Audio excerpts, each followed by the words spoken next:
Last night, I dreamt I went to Mandalay again. It seemed to me I stood by the iron gate leading to the drive, and for a while I could not enter, for the way was barred to me. Then, like all dreamers, I was possessed of a sudden with supernatural powers and passed like a spirit through the barrier before me. The drive wound away in front of me, twisting and turning as it had always done. But as I advanced, I was aware that a change had come upon it. Nature had come into her own again, and little by little had encroached upon the drive with long, tenacious fingers. On and on wound the poor thread that had once been our drive. And finally, there was Mandalay. Mandalay, secretive and silent. Time could not mar the perfect symmetry of those walls.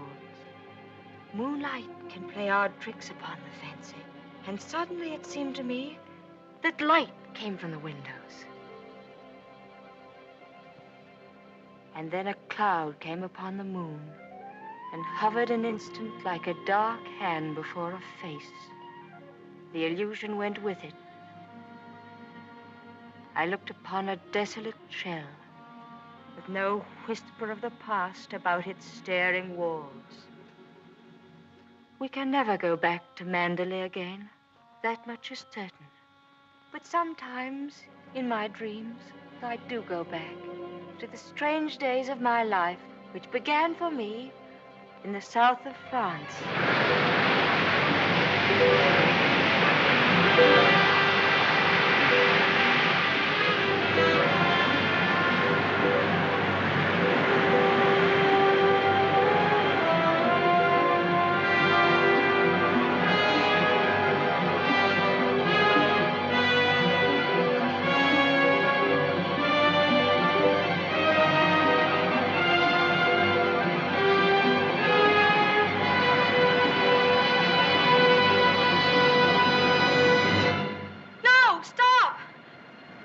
What the devil are you shouting about? Who are you? What are you staring at? I'm sorry, I didn't mean to stare, but I only thought... Oh, you did it. Well, what are you doing here? I was only walking.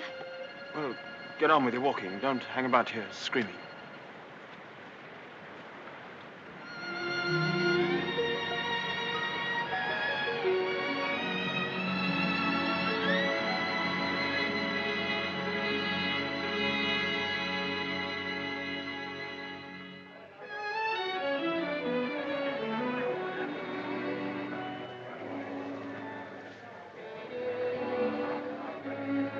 I'll never come to Monte Carlo out of season again. Not a single well-known personality in the hotel.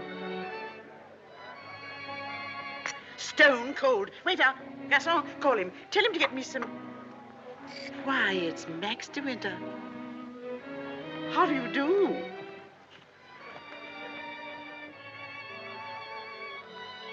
How do you do? I'm Edith Van Hopper.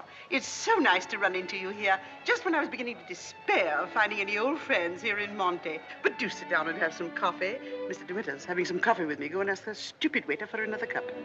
I'm afraid I must contradict you. You shall both have coffee with me. Garçon, let me see. Coffee, please. Cigarette? No, thank you. You know, I recognized you just as soon as you came in, though I haven't seen you since that night at the casino at Palm Beach. Perhaps you don't remember an old woman like me. Are you playing the tables much here at Monte? No, I'm afraid that sort of thing ceased to amuse me years ago. I can well understand that. As for me, if I had a home like Mandalay, I should certainly never come to Monte. I hear it's one of the biggest places in that part of the country, and you just can't beat it for beauty. What do you think of Monte Carlo? Or don't you think of it at all? Oh, well, I think it's rather artificial. She's spoiled, Mr. de Winter. That's her trouble.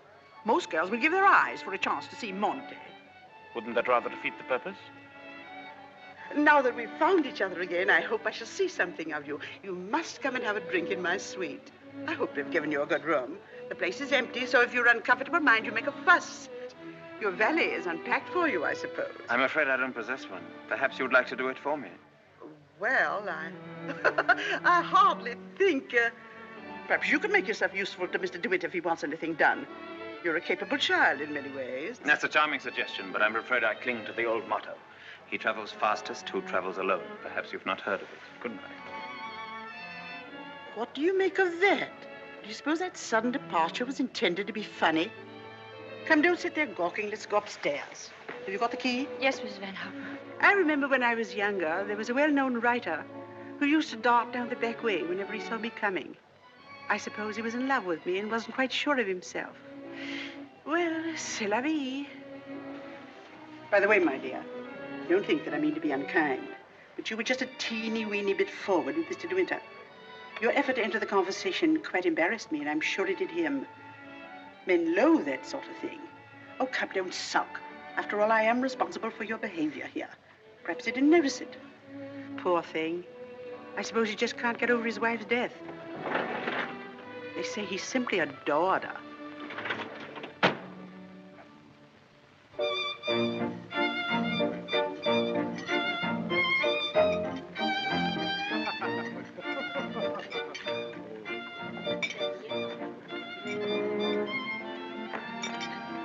Louis, prenez la commande. Oh, how awkward of me. What a stupid thing to do. Oh, I'm so sorry. Please don't bother. It doesn't really matter. Oh, leave that, leave that. Go and lay another place at my table. Mademoiselle will have lunch with me. Oh, but I couldn't possibly. Why not? Oh, well, please don't be polite. It's very kind of you, but I'll be all right if they just change the cloth. I wasn't being polite. I should have asked you to have lunch with me, even if we hadn't upset the vase so clumsily. Come along. We needn't talk to each other if we don't feel like it. Well, thank you very much.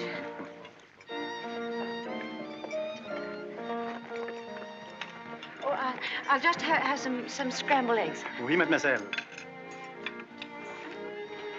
What's happened to your friend? Oh, she's ill in bed with a cold. I'm sorry I was so rude to you yesterday. The only excuse I can offer is that I've become boorish through living alone. You weren't really. You simply wanted to be alone and... Tell me, is Mrs. Van Hopper a friend of yours or just a relation?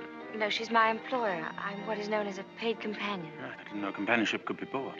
I looked up the word companion in the dictionary once. It said, a friend of the bosom. I don't envy you the privilege. Well, she's very kind, really, and I have to earn my living. Haven't you any family? No, my mother died years and years ago, and then there was only my father, and he died last summer. And then I took this job. How rotten for you. Yes, it was rather, because, you see, we got on so well together. You and your father? Yes, he was a lovely person, very unusual. What was he? A painter. Ah, was he a good one?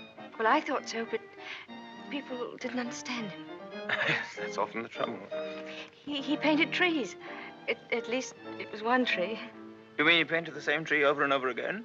Yes, you see, he had a theory that if you should find one perfect thing or place or person, you should stick to it. Do you think that's very silly? Not at all. I'm a firm believer in that myself. And what did you find to do with yourself while he was painting his tree? Well, I sat with him and I sketched a little. I don't do it very well, though. Oh, you're going sketching this afternoon? Yes. Where? I haven't made up my mind. I'll drive you somewhere in the car. Oh, no, please, I didn't mean... Oh, nonsense. Finish up that mess and we'll get along. Thank you, it's very kind of you, but I'm not very hungry. Oh, come on, eat it up like a good girl.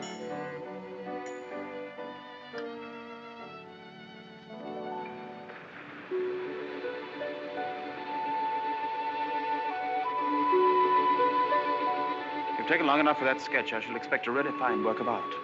Oh, no, don't look at it. It's not nearly good enough. But it can't be as bad as all that. Now, don't rub it all out. Let me see it first. Well, it's the perspective. I never can get it Let me right. see, let me see. Oh, dear. Tell me, is it the perspective that gives my nose that curious twist in the middle? Well, you're not a very easy subject to sketch. Your expression keeps changing all the time. Does it? Well, I'd concentrate on the view instead if I were you. Much more worthwhile. Rather reminds me of our coastline at home. Do you know Cornwall at all? Yes, I went there once with my father on holiday. I was in a shop once, and I saw a postcard with a beautiful house on it right by the sea. And I asked whose house it was, and the old lady said, that's Mandalay. I felt ashamed for not knowing. And Mandalay is beautiful. To me, it's just the place where I was born. I've lived in all my life. Now, I don't suppose I shall ever see it again.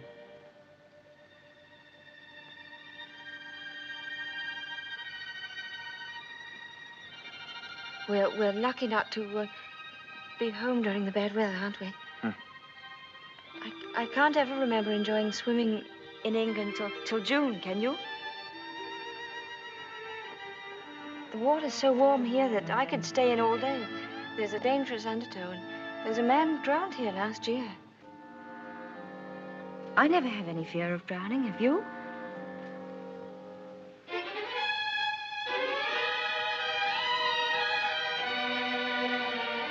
Come, I'll take you home.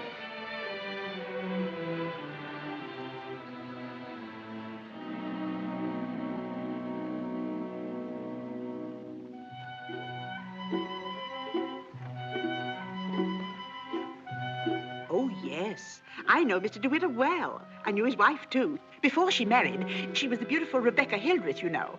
She was drowned, poor dear, while she was sailing near Mandalay. He never talks about it, of course, but he's a broken man. I suppose I'd better have it. Wretched stuff. Give me a chocolate, quick. Oh, there you are. It's about time. Hurry up. I want to play some rummy.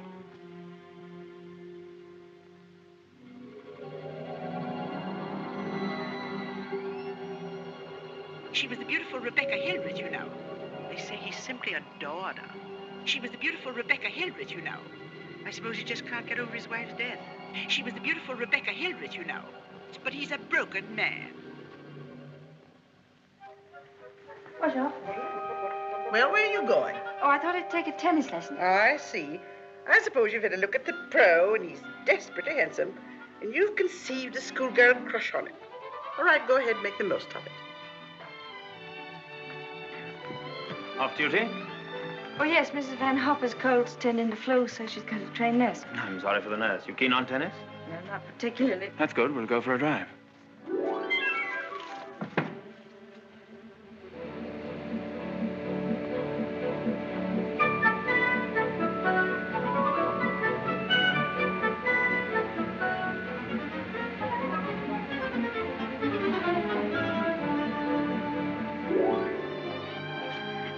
Good afternoon, Mrs. Van Hoff. How are you feeling? You got on rather well with him, didn't you? That pro must have been teaching you other things than tennis. Hurry up, I want you to make some calls. Wonder if Mr. de Winter is still in the hotel.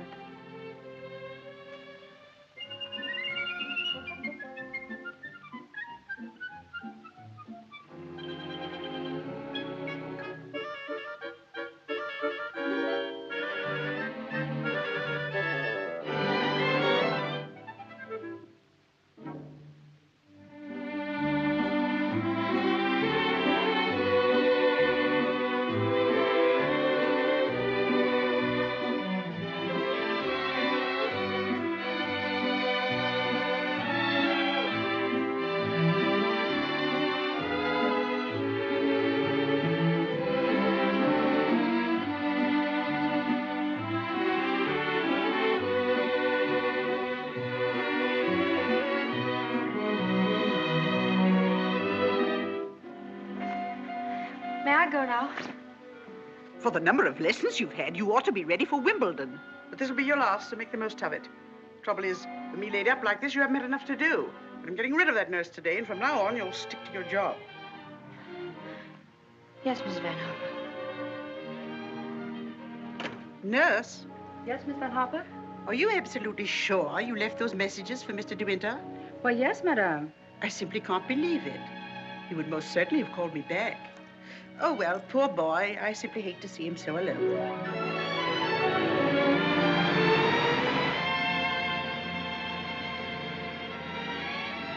No, I wish there could be an invention that bottled up the memory like perfume, and it never faded, never got stale. And then whenever I wanted to, I could uncork the bottle and live the memory all over again. And what particular moment in your young life would you want to keep? Oh, all of them, all these last few days. I feel as though I'd collected a whole shelf full of bottles. Sometimes, you know, those little bottles contain demons that have a way of popping out at you just as you're trying most desperately to forget.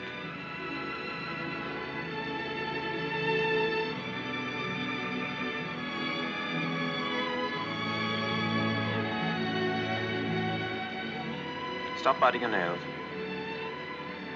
Oh, I wish I were a woman of 36, dressed in black satin with a string of pearls. You wouldn't be here with me if you were.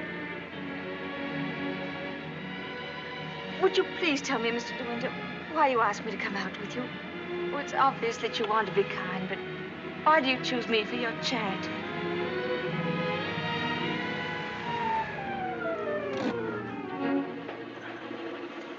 I asked you to come out with me because I wanted your company. You've blotted out the past for me more than all the bright lights of Monte Carlo. But if you think I just asked you out of kindness or charity, you can leave the car now and find your own way home. Go on, open the door and get out.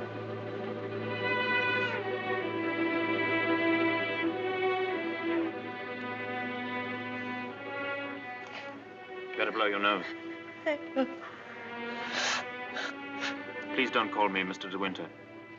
I've a very impressive array of first names. George, Fortescue, Maximilian. But you needn't bother with them all at once. My family call me Maxim. And another thing. Please promise me never to wear black satin or pearls. Or to be 36 years old. Yes, Maxim.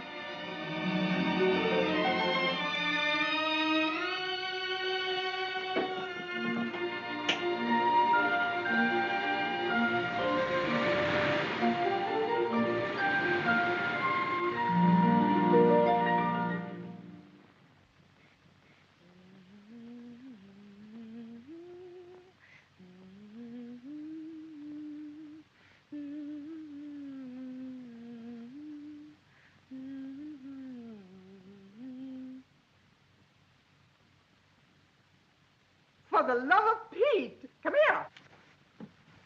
What do you think? My daughter's engaged to be married. Oh, really? How nice. We must leave for New York at once. Get reservations on the Aquitania, and we'll take the 12:30 train for Cherbourg.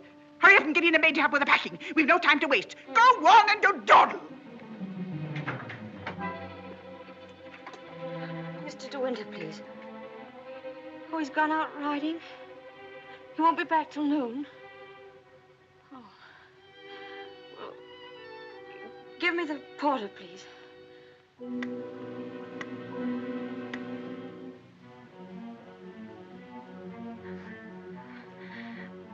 I'll go and see if there's anything left in my room.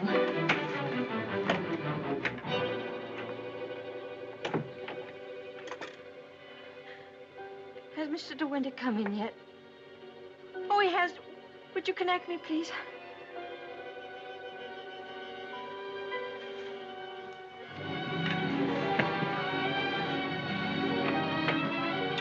Oh, I was looking for my book. I suppose I've packed it. Well, come on. The car's waiting at the door.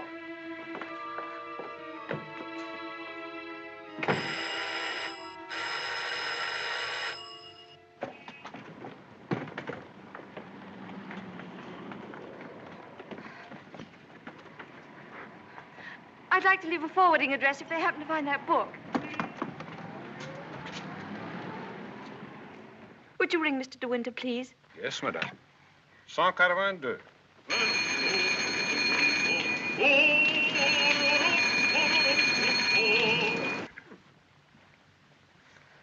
There isn't any answer. Thank you. Tell her to hurry up. Yes, madam. I was looking for Mr. De Winter. Mr. De Winter just ordered breakfast in his room, mademoiselle.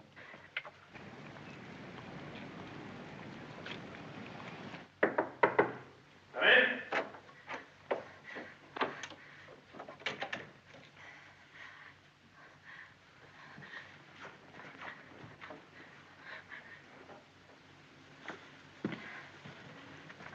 Hello. What are you doing here? Anything the matter? I've come to say goodbye. We're going away. What on earth are you talking about? It's true, we're going now, and I was afraid I wouldn't see you again.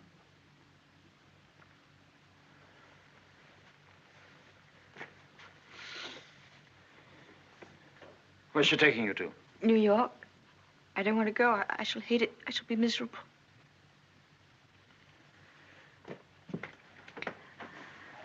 I'll dress in here. I shan't be long. Which would you prefer? New York or Mandalay? Oh, please don't joke about it. Mrs. Van Hopper's waiting, and I'd better say goodbye now. I repeat what I said. Either you go to America with Mrs. Van Hopper, or you come home to Mandalay with me. You mean you want a secretary or something? I'm asking you to marry me, you little fool.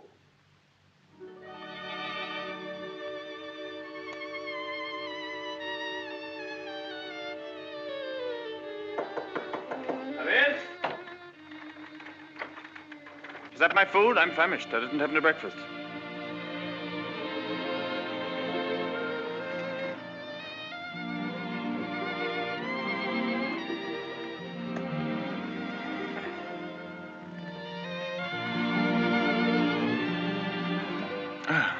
My suggestion didn't seem to go at all well. Sorry. Oh, but you don't understand. It's that well, I'm not the sort of person men marry. What on earth do you mean? I don't belong in your sort of world, for one thing. Well, what is my sort of world? Oh, well, mandolin, you know what I mean. Well, I'm the best judge of whether you belong there or not. Of course, if you don't love me, that's a different thing. Fine blow to my conceit, that's all. Oh, I do love you. I love you most dreadfully. I've been crying all morning because I thought I'd never see you again.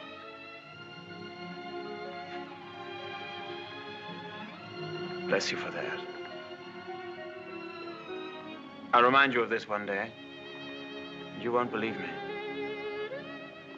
It's a pity you have to grow up. Oh, now that's settled. You may pour me out some coffee. 2 lumps of sugar and some milk, please. Same with my tea, don't forget. Who's going to break the news to Mrs. Van Hopper? Shall you or shall I? Oh, you tell it. She'll be so angry. What's the number of her room? Oh, she's not there. She's downstairs in the car. Hello? Give me the date, please. Hello? You'll find Mrs. Van Hopper waiting outside in her car. Would you ask her with my compliments if she'd very kindly come up and see me in my room? Yes, in my room.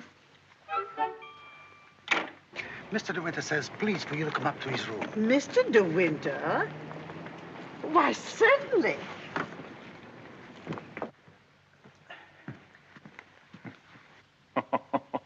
This isn't at all your idea of a proposal, is it? It should be in a conservatory. You in a white frock with a red rose in your hand, and a violin playing in the distance, and I should be making violent love to you behind a palm tree.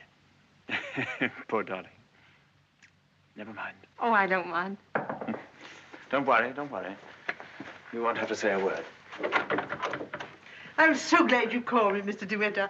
I was making a hasty departure. It was so rude of me not to let you know. But a cable came this morning announcing that my daughter is engaged to be married. That's rather a coincidence, Mrs. Van Hopper. I asked you up here in order to tell you of my engagement. You don't mean it? Oh, how perfectly wonderful. How romantic. Who is the lucky lady? I apologize for depriving you of your companion in this abrupt way. I do hope it won't inconvenience you too greatly. When did all this happen? Just now, Mrs. Van Hopper. Just a few minutes ago. I simply can't believe it. And I suppose I ought to scold you for not having breathed a word of all of this to me. What am I thinking of? I shall give you both my congratulations and my blessings. I'm very happy for you both. When and where is the wedding to be? Here, as soon as possible. A whirlwind romance. Splendid. I could easily postpone my sailing for a week. This poor child has no mother, so I shall take responsibility for all the arrangements. Trousseau, reception, and everything, and I'll give the bride away. When I luggage, go down and tell the porter to take everything out of the car. Just a minute. We're most grateful, Mrs. Van Hopper, but I think we'd both prefer to have it all as quiet as possible. And I couldn't possibly allow you to change your sailing plans. Oh, but... No. Dear, I'll go down and see that your luggage is brought back. Thank you, Max. So this is what's been happening during my illness. Tennis lessons, my foot. I suppose I have to hand it to you for a fast worker. How did you manage it? Still waters certainly run deep. Tell me, have you been doing anything you shouldn't? I don't know what you mean. Oh, well, never mind. I always did say that Englishmen have strange tastes. But you certainly have your work cut out as mistress of Manderley. To be perfectly frank with you, my dear, I can't see you doing it. You haven't the experience. You haven't the faintest idea of what it means to be a great lady. Of course, you know why he's marrying you, don't you? You haven't flattered yourself that he's in love with you. Fact is, that empty house got on his nerves to such an extent, he nearly went off his head. He just couldn't go on living alone. You better leave, Mrs. Van Hopper. You'll miss your train.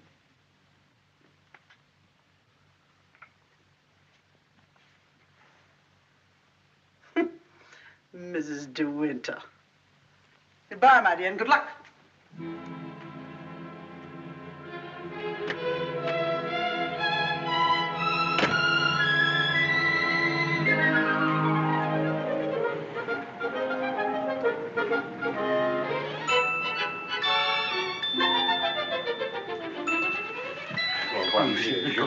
Merci.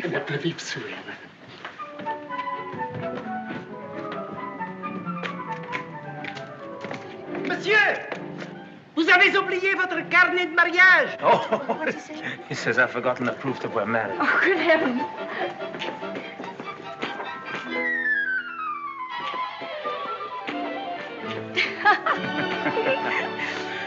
Somebody else had the same idea.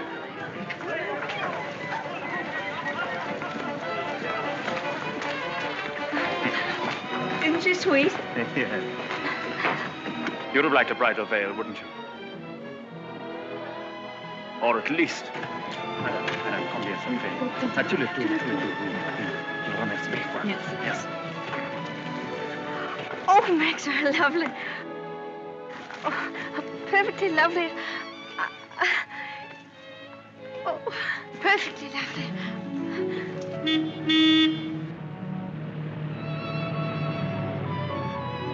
Welcome home, Mr. De Winter.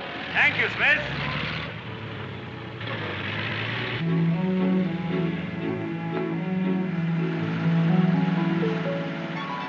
Cold, darling? Yes, just a little bit.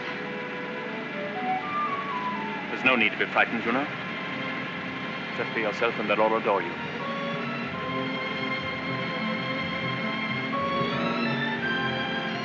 You don't have to worry about the house at all. Mrs. Danvers is the housekeeper. Just leave it to her.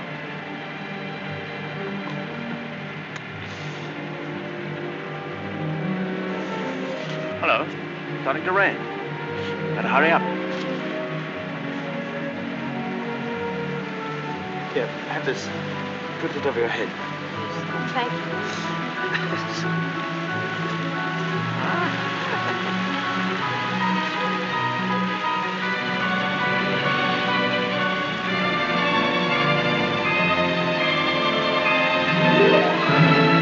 That's it. That's Manderley.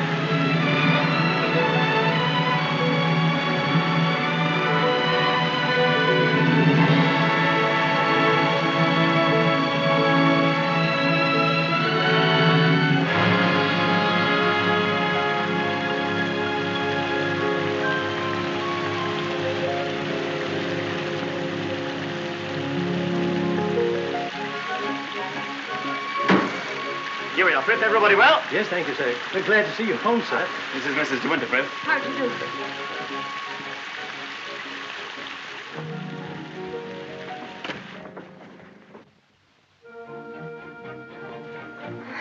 I didn't expect the whole staff to be in attendance. Mr. Danvers' orders, sir. Oh. Sorry about this. Won't take long.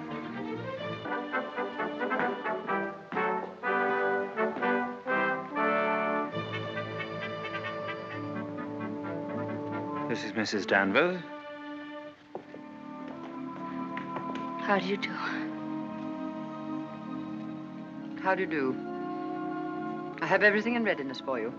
That's very good of you. I didn't expect anything.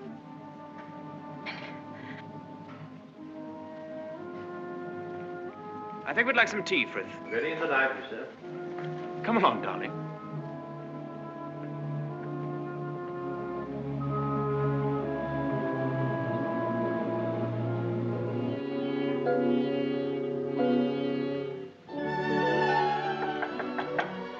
Oh, Maxim, come in. Oh, good evening, Mrs. Danvers. Good evening, madam.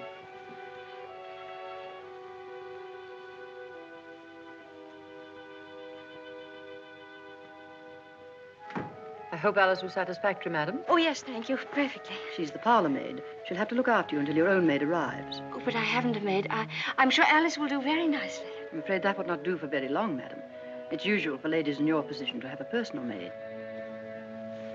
I hope you approve the new decoration of these rooms, madam. Oh, I didn't know it'd been changed. I hope you haven't been to too much trouble. I only followed out Mr. De Winter's instructions. Oh, well, what did it look like before? It had an old paper and different hangings. It was never used much, except for occasional visitors. Oh, then it wasn't Mr. De Winter's room originally. No, madam. He's never used the east wing before. Of course, there's no view of the sea from here. The only good view of the sea is from the west wing. The room's very charming, and I'm sure I'll be comfortable. If there's anything you want done, madam, you have only to tell me. I suppose you've been at Manderley for many years, longer than anyone else. Not so long as Frith. He was here when the old gentleman was living, when Mr. De Winter was a boy. Oh, I see, and you didn't come till after that. I came here when the first Mrs. De Winter was a bride.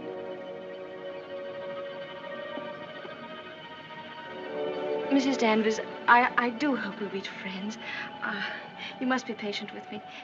This sort of life is new to me, and I do want to make a success of it and make Mr. De Winter happy, so I know I can leave all the household arrangements to you. Very well. I hope I shall do everything to your satisfaction, madam. I've managed the house since Mrs. De Winter's death, and Mr. De Winter has never complained.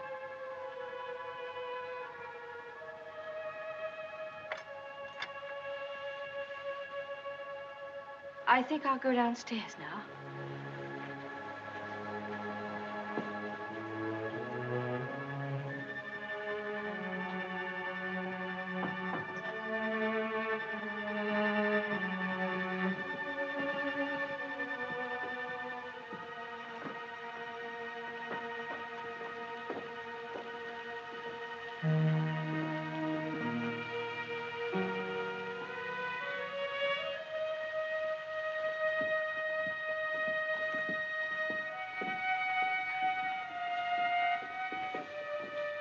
That room in the west wing I was telling you about is there through that door. It's not used now. It's the most beautiful room in the house. The only one that looks down across the lawns to the sea. It was Mrs. De Winter's room.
Good morning.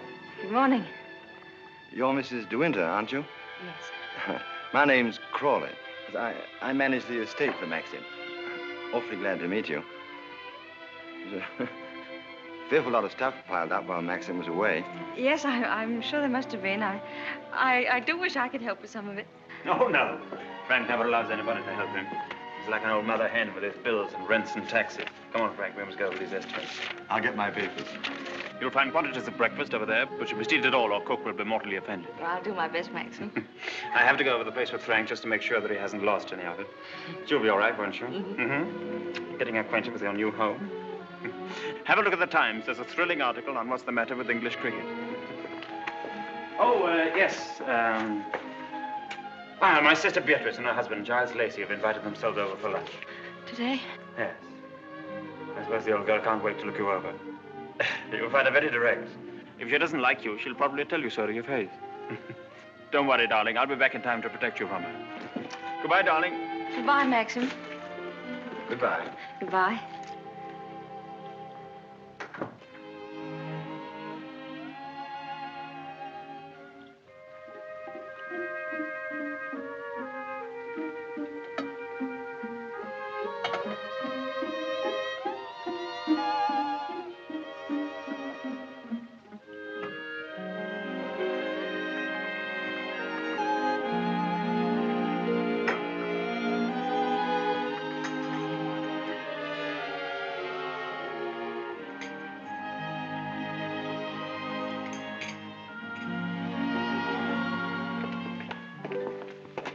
Good morning, madam. Good morning, Frith.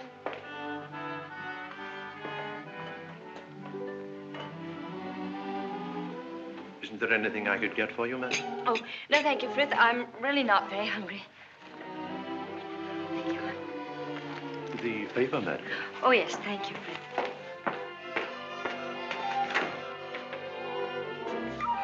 Madam. I slipped. Oh, thank you, Frith.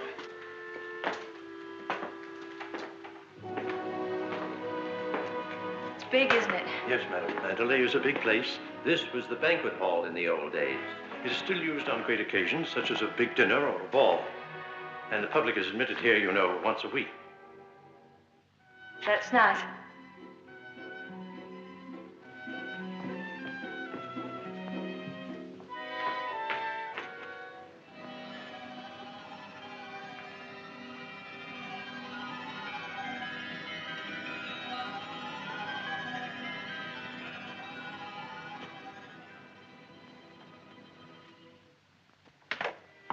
I beg pardon, madam. I'm afraid the fire is not usually lit in the library until the afternoon. But you'll find one in the morning room. Of course, if you wish this fire lit now, madam. Oh, no, Frith, I wouldn't dream of it. Mrs. De Winter, I mean the late Mrs. De Winter always did her correspondence and telephoning in the morning room after breakfast. Thank you, Frith.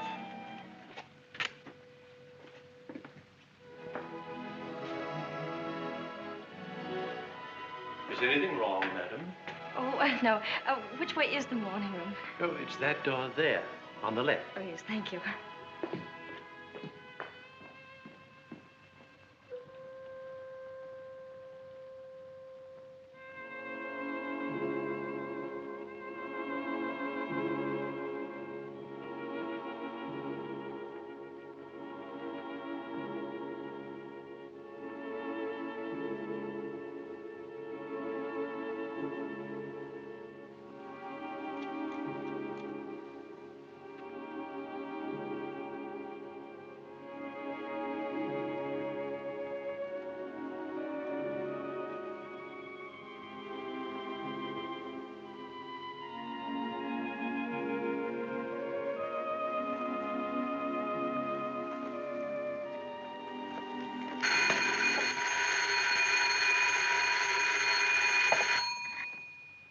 Mrs. De Winter? Oh, I'm afraid you've made a mistake. Mrs. De Winter's been dead for over a year. Oh, I mean... Oh, that was the house telephone, madam. Probably the head gardener wishing instructions. Did you want to see me, Mrs. Danvers? Mr. de Winter informed me that his sister, Mrs. Lacey, and Major Lacey are expected for luncheon. I'd like to know if you approve of the menu. Oh, well, I'm sure it's very suitable, very nice indeed. You'll notice, madam, that I've left a blank space for the sauce. Mrs. de Winter was most particular about sauces. Let's have whatever you think that Mrs. de Winter would have ordered. Thank you, madam. When you've finished your letters, Robert will take them to the post. My letters? Oh, yes, of course. Thank you, Mrs. Danvers.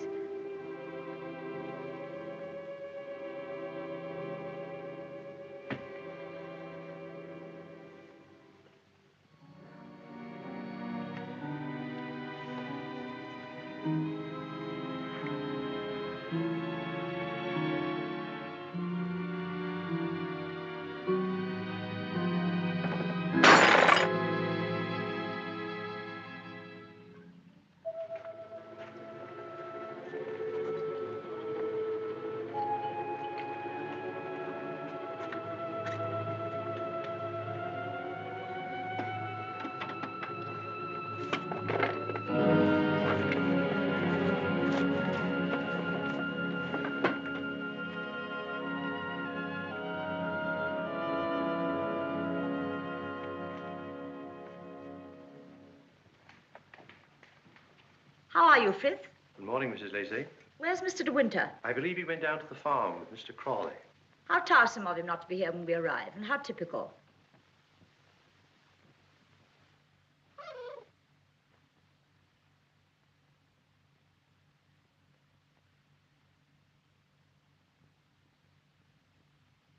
I must say old Danvers keeps the house looking lovely. She certainly learned that trick of arranging flowers from Rebecca. I wonder how she likes it now, being ordered about by an ex-chorus girl. Now, where on earth did you get the idea she's an ex-chorus girl? He picked her up in the south of France, didn't he? What if he did? Well, I mean to say, there you are.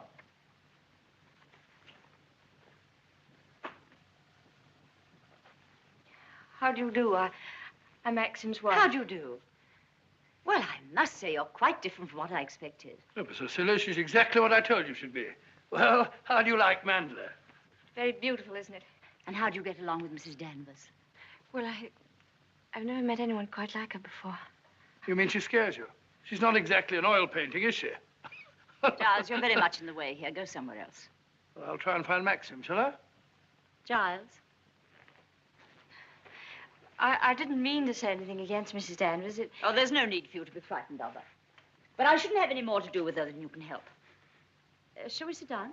Oh, yes, please. You see, she's bound to be insanely jealous at first.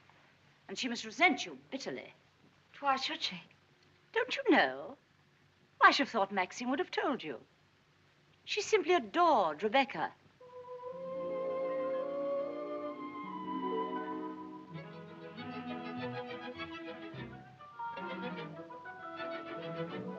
How are you, Robert? Quite well, thank you, madam. Still having trouble with your teeth? Unfortunately, yes, madam. You should have them out. All of them. Wretched nuisances, teeth. Thank you, madam. Oh, what a plateful. Do you hunt? No, I don't. I'm afraid I don't even ride. Oh, have to ride down here. We all do. Which do you ride, side saddle or astride? Oh, yes, of course, I forgot you don't, do you? You must. Nothing else to do down here. Maxim, when are you going to have parties here again, like the old days? Oh, I haven't thought about it. But everyone's dying to see you, and, Yes, I bet they are. Why don't you have the masquerade ball again this summer? My dear, you fond of dancing? Well, I love it, but I'm not very good at it. Do you rumble? I've never tried. You must teach me. I say, but I'm trying to find out exactly what your wife does do. She sketches a little. Sketches? Not this modern stuff, I hope. You know, portrait of a lampshade upside down to represent a soul in torment. Don't sail, do you? No, I don't. Thank goodness for that. Huh?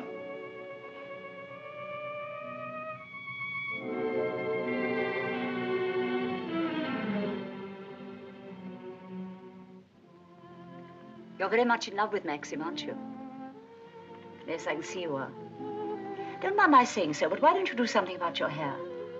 Why don't you have it cut or sweep it back behind your ears? Oh, no, that's worse. What does Maxim say about it? Does he like it like that? Well, he never mentions it. Oh, well, don't go by me. I can see by the way you dress you don't care a hoot how you look. But I wonder Maxim hasn't been at you. He's so particular about clothes. I don't think he ever notices what I wear. Oh, well, he must have changed a lot then. You mustn't worry about old Maxim and his moods. One never knows what goes on in that quiet mind of his. Often he gets into a terrible rage. And when he does... But I don't suppose he'll lose his temper with you. You seem such a placid little thing. Come along, old girl. We've got to go on the first tee at 3 o'clock. All right, I'm coming. Oh, goodbye, Maxim, old boy. Goodbye, Giles. Thanks for coming, old boy. Goodbye, my dear. Forgive me for asking you so many rude questions. We both really hope you'll be very happy. Thank you, Beatrice. Thank you very much. And I must congratulate you upon the way Maxim looks. We were very worried about him this time last year. But then, of course, you know the whole story. Goodbye, Beatrice, darling. Goodbye, old boy. Yes, there is.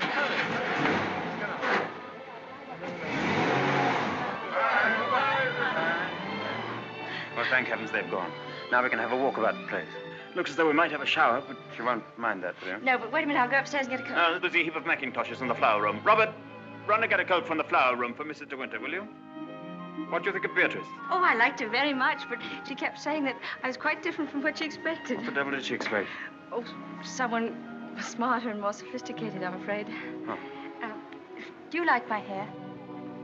Your hair? Yes, of course I do. What's the matter with it? Oh, I don't know. I just wondered. How funny you are. Thank you. Do I have to put it on? Yes, certainly. Can't be too careful with children. Come on, Jasper. Come and take some of that fat off.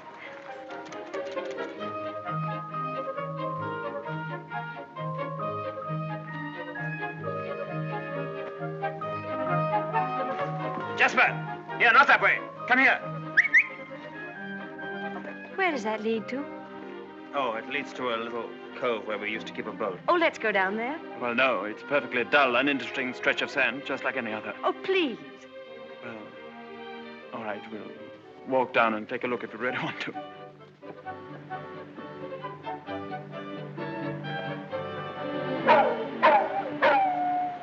That's Jasper. There must be something wrong. Perhaps he's hurt himself. No, he's all right. Leave him alone. Don't you think I'd better go and see? Don't bother about him, I tell you. He can't come to any harm. He'll find his own way back.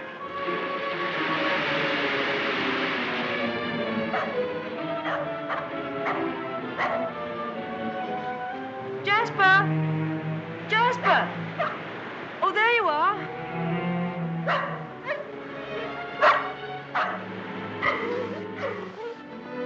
What do you want in there, Jasper? Come on. Come on.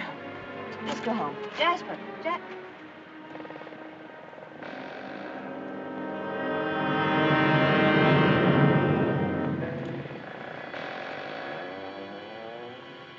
Oh.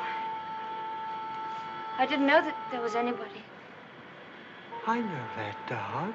He comes for the house. He ain't yourn. No, he's Mr. de Winter's dog. Have you anything I could tie him with?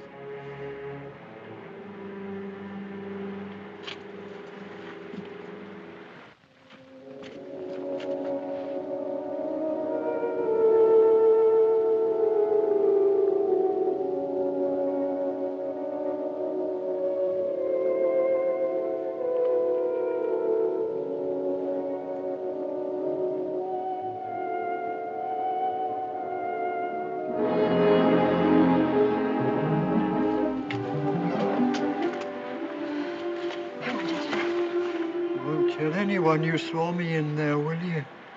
Don't you belong on the estate? I wasn't doing nothing. I was just putting my shells away. She's gone in the sea, ain't she? She'll never come back no more. No, she'll never come back. Come on, Jasper.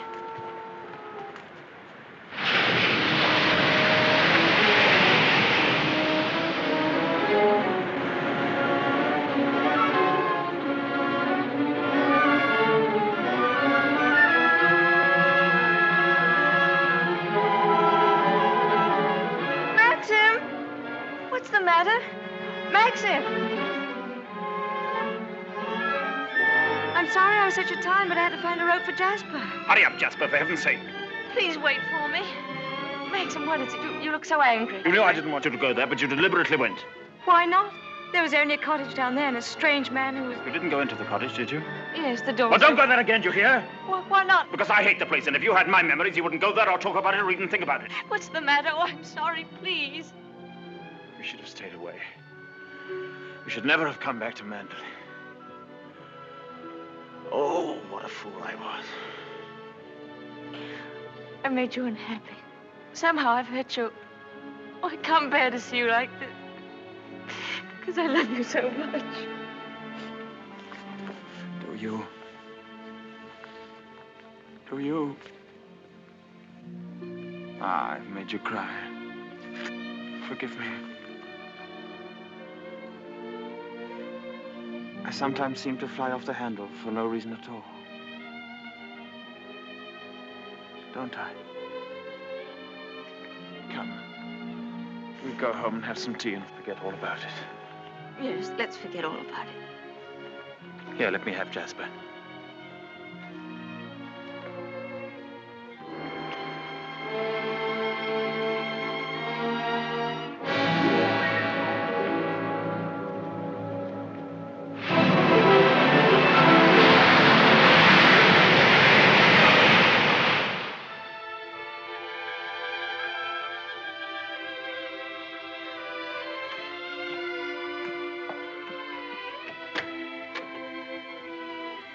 Hello, come in. Oh, please don't get up, Mr. Crawley. I was just wondering if you meant what you said the other day about showing me the run of things. Of course I did. What are you doing now? Notifying all the tenants that in celebration of Maxim's return with his bride, this week's rent will be free. Oh, was that Maxim's idea? Oh, yes. All the servants get an extra week's wages, too. Oh, he didn't tell me. Can't I help you? I could at least lick the stamps. Well, that's terribly nice of you. Won't you sit down? Oh, yes, thank you.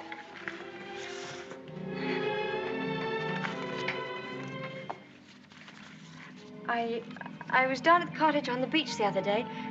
There was a man there, a queer sort of person. Jasper kept barking at him. Oh, yeah. Must have been Ben. Excuse me. He's quite harmless. We give him odd jobs now and then. That cottage place seemed to be going to rack and ruin. Why isn't something done about it? Well, I think if Maxim wanted anything done about it, he'd tell me. Are those all Rebecca's things down there? Yes. Yes, they are. What did she use the cottage for? The boat used to be moored near there. What boat? What happened to it? Was that the boat she was sailing in when she was drowned? Yes. Capsized and sank. She was washed overboard. Wasn't she afraid to go out like that alone? She wasn't afraid of anything. Where did they find her? Near Edgecombe. About 40 miles up channel, about 2 months afterwards. Maxim went up to identify her. It was horrible for him. Yes, it must have been. Mr. Crawley, please don't think me morbidly curious. It isn't that. It's just that I feel at such a disadvantage. All the time, whenever I meet anyone, Maxim's sister or even the servants, I know they're all thinking the same thing. They're all comparing me with her, with Rebecca. Oh, you mustn't think that. I can't tell you how glad I am that you married Maxim. It's going to make all the difference to his life. And from my point of view, it's very refreshing to find someone like yourself who's not entirely in tune, shall we say, with Mandalay. That's very sweet of you. I dare say I've been stupid, but every day I realize the things that she had and that I lacked. Beauty and wit and intelligence and all the things that are so important in a woman. Oh, you have qualities that are just as important. More important, if I may say so. Kindness and sincerity and, if you'll forgive me, modesty mean more to a husband than all the wit and beauty in the world. We none of us want to live in the past. Maxim least of all.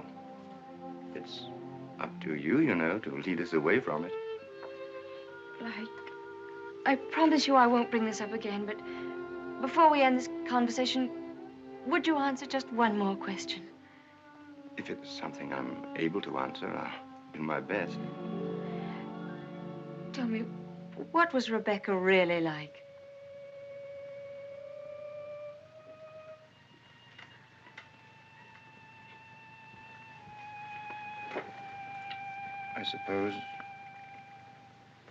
I suppose she was the most beautiful creature I ever saw.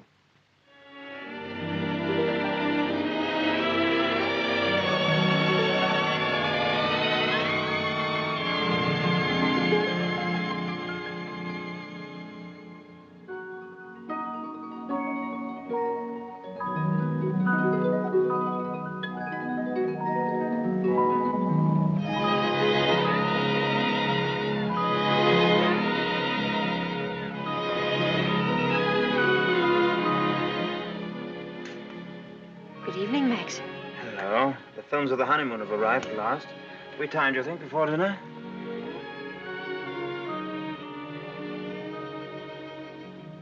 What on earth have you done to yourself? Oh, nothing. I just ordered a new dress from London. I hope you don't mind. Oh, no. Well, do you think there's something's right for you? Doesn't seem your type at all. I thought you'd like it. And what have you done to your hair? Oh, I see. Oh, dear, oh, dear, oh, dear. I'm sorry. You look lovely, lovely. It's very nice for a change. Shall we see these pictures? Yes, I'd love to see them.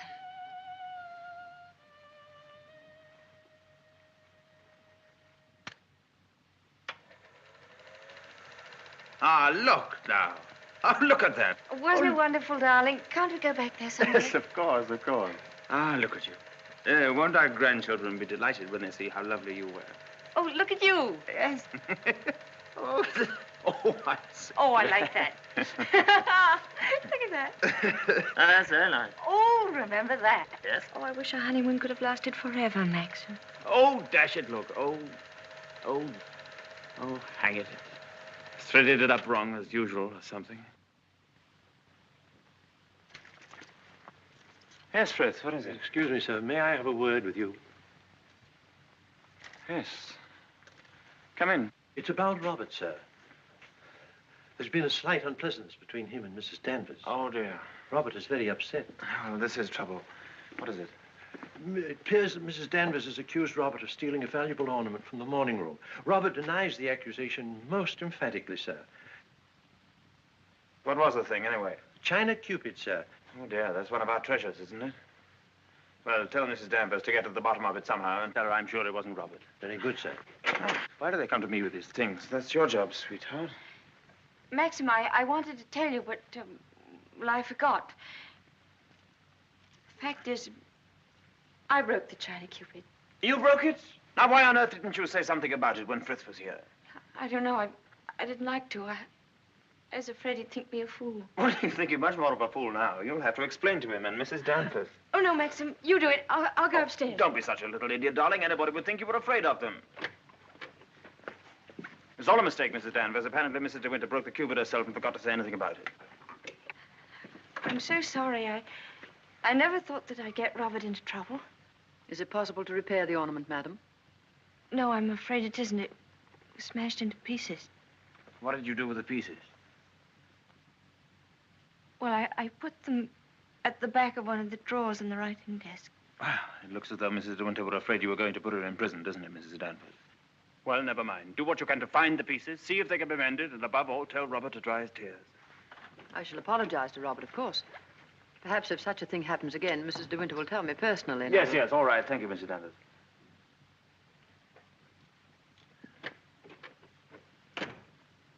Well, I suppose that clip will hold all right. I don't know.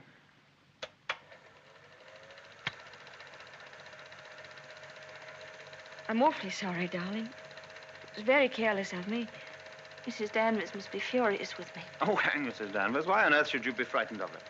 You behave more like a upstairs maid or something, not like the mistress of the house at all. Yes, I know I do. But I feel so uncomfortable. I try my best every day, but it's very difficult with people looking me up and down as if I were a prize cow. Well, what does it matter if they do? You must remember that life at Mandel is the only thing that interests anybody down here. What a slap in the eye I must have been to them then. I suppose that's why you married me.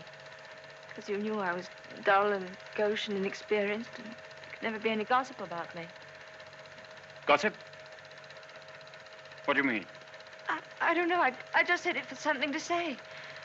Don't look at me like that. Maxim, what's the matter? What have I said?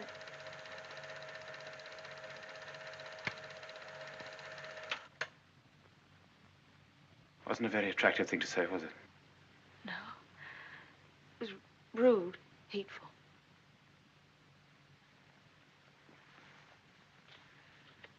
I wonder if I did a very selfish thing in marrying you. How do you mean? I'm not much of a companion to you, am I? You don't get much fun, do you? You ought to have married a boy. Someone of your own age. Maxim, why do you say this? Of course we're companions. Are we? I don't know. I'm very difficult to live with. No, you're not difficult. You're easy, very easy. Our marriage is a success, isn't it? A great success. We're happy, aren't we? Terribly happy.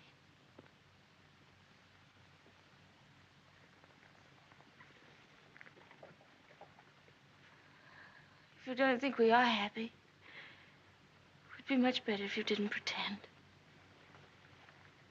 I'll go away. Why don't you answer me? How can I answer you when I don't know the answer myself? If you say we're happy, let's leave it at that. Happiness is something I know nothing about.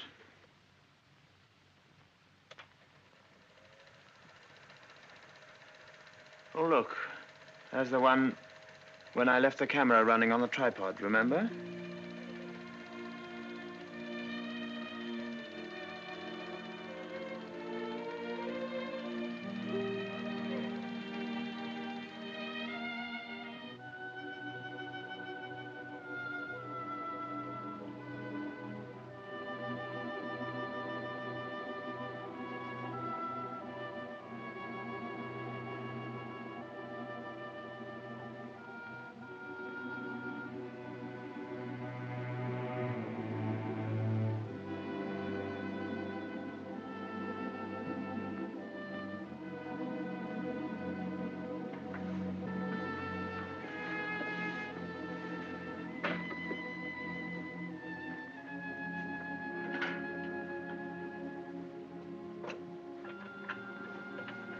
Pardon me, madam. Is there anything I can do for you?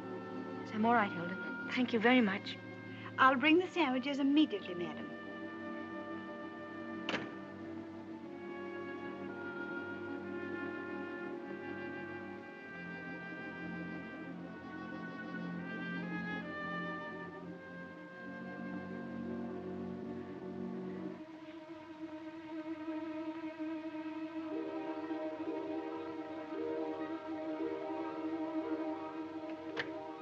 Hilda. Yes, madam? The West Wing. Nobody ever uses it anymore, do they? No, madam. Not since the death of Mrs. de Winter.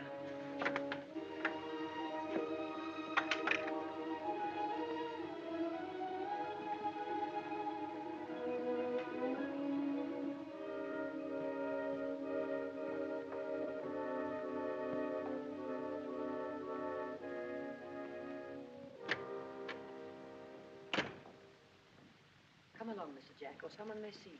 Well, Danny, old Harvey, it's been good to see you again. I've been simply breathless to pick up all the news. I really don't think it's wise for you to come here, Mr. Jack. Jasper, come here. Oh, nonsense, nonsense. It's just like coming back home. Quiet, Mr. Jack. Yes, and we must be careful not to shock Cinderella, mustn't we? She's in the morning room. If you leave through the garden door, she won't see you. I must say I feel a little like the poor relation sneaking around through back doors. Well, toodaloo, Danny. Goodbye, Mr. Jack. And please be careful.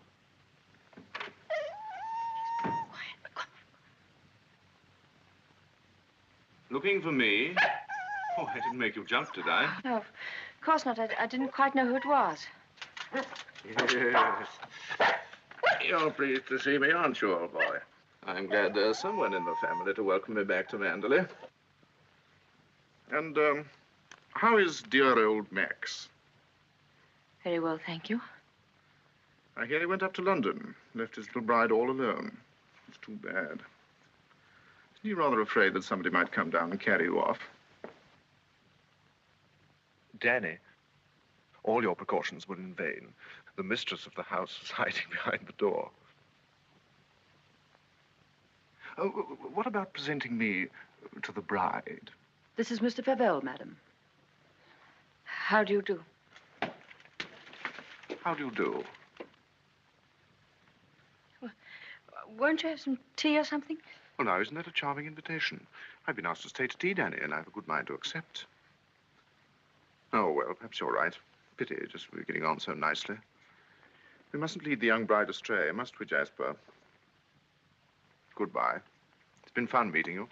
Oh, and by the way, it would be very decent of you if you didn't mention this little visit to your revered husband. He doesn't exactly approve of me.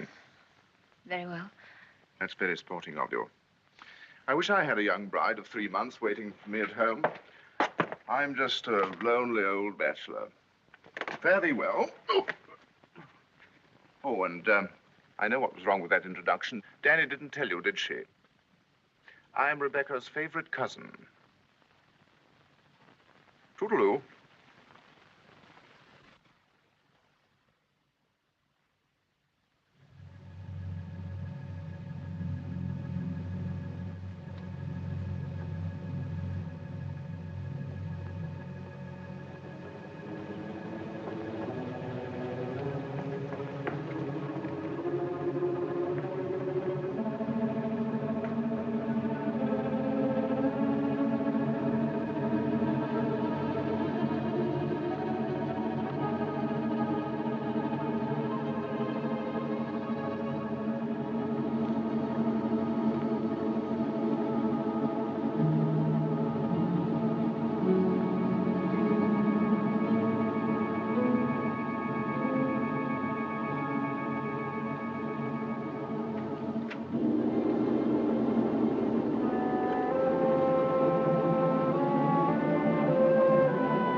Do you wish anything, madam?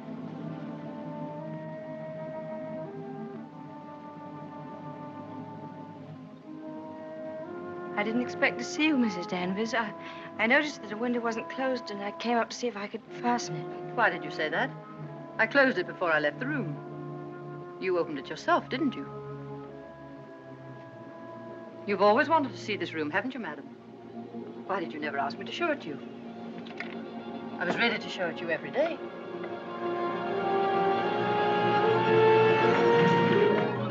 It's a lovely room, isn't it? Loveliest room you've ever seen. Everything is kept just as Mrs. de Winter liked it. Nothing has been altered since that last night. Come, I'll show you her dressing room. This is where I keep all her clothes. You would like to see them, wouldn't you?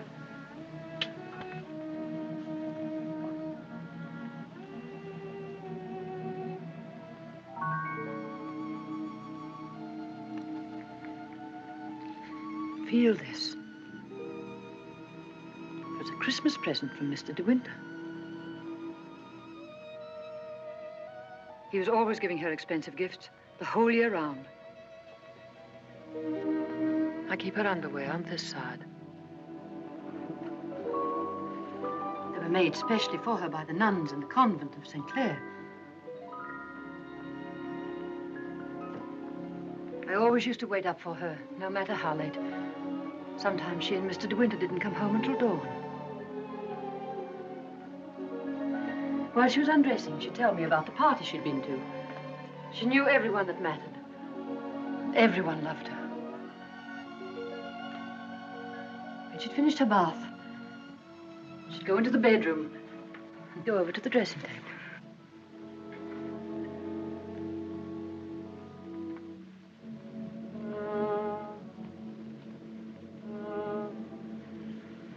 Oh, you've moved her brush, haven't you?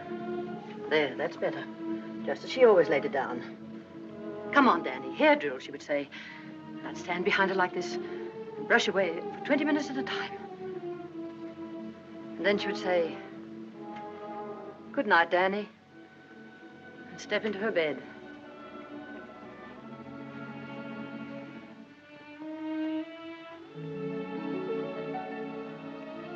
I embroidered this case for her myself, and I keep it here always.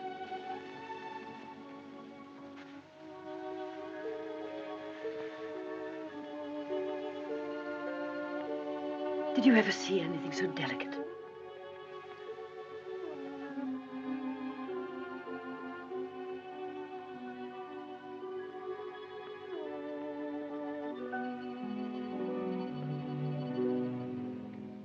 Look, you can see my hand through it.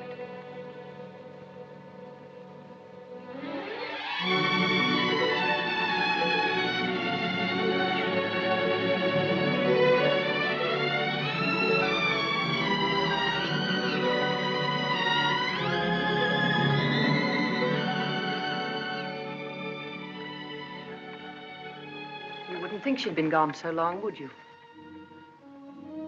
Sometimes, when I walk along the corridor, I fancy I hear her just behind me. That quick, light step. I couldn't mistake it anywhere. It's not only in this room. It's in all the rooms in the house.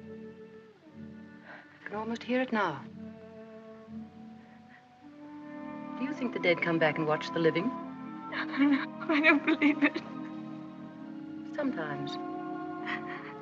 I wonder if she doesn't come back here to Manderley. Watch you and Mr. De Winter together. You look tired. Why don't you stay here a while and rest? And listen to the sea.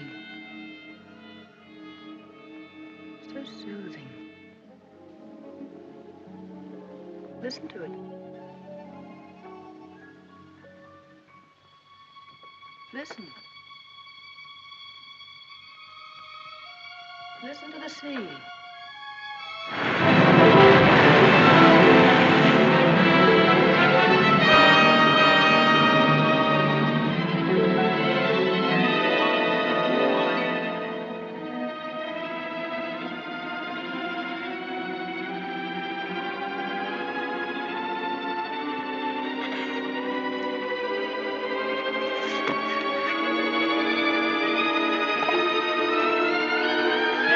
Tell Mrs. Danvers I wish to see her immediately.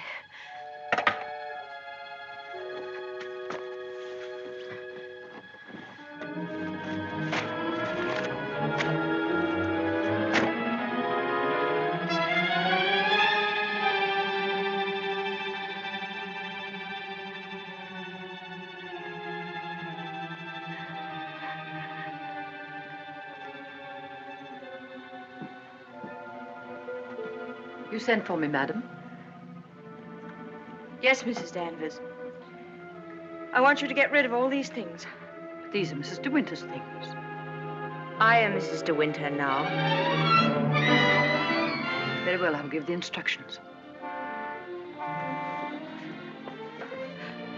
Just a moment, please. Mrs. Danvers, I intend to say nothing to Mr. De Winter about Mr. Favel's visit. In fact, I prefer to forget everything that happened this afternoon.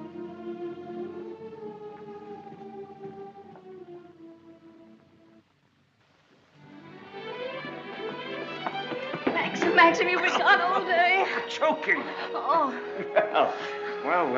What have you been doing with yourself? Oh, I've been thinking. Oh, what did you want to do that for? Oh, come in here and I'll tell you.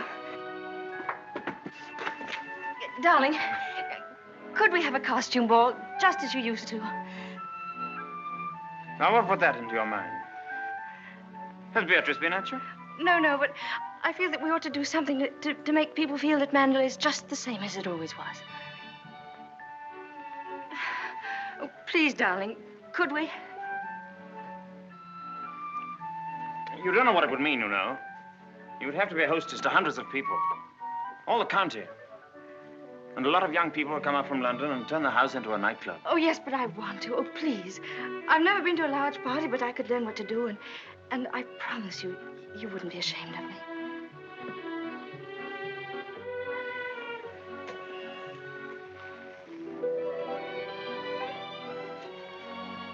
All right, if you think you'd enjoy it. You better get Mrs. Danvers to help you, hadn't you? No, I don't need Mrs. Danvers to help me. I can do it myself. All right, my sweet. Oh, thank you, darling. Thank you. Well, what will you go as? Oh, I never dress up. That's the one privilege I claim as the host. What will you be, Alice in Wonderland with that ribbon around your hair? No, I won't tell you. I'll design a costume all by myself and give you the surprise of your life.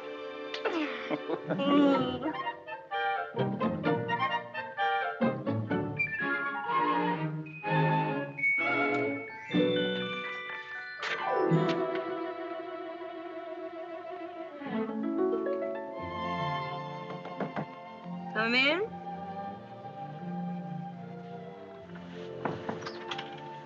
Robert found these sketches in the library, madam. Did you intend throwing them away? Yes, Mrs. Danvers, I did. They were just some ideas I was sketching for my costume for the ball. Hasn't Mr. De Winter suggested anything? No, I want to surprise him. I don't want him to know anything about it. I merely thought that you might find a costume among the family portraits that would suit you. Oh, you mean those at the top of the stairs? I'll go and look at them.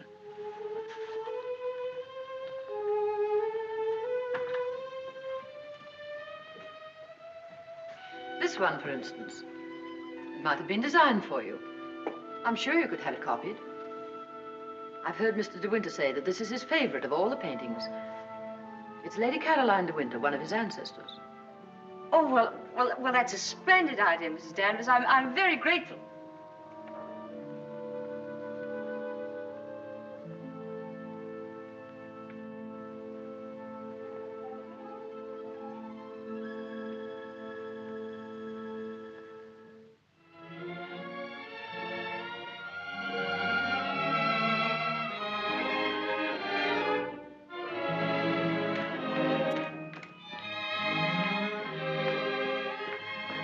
Everything under control, Frith?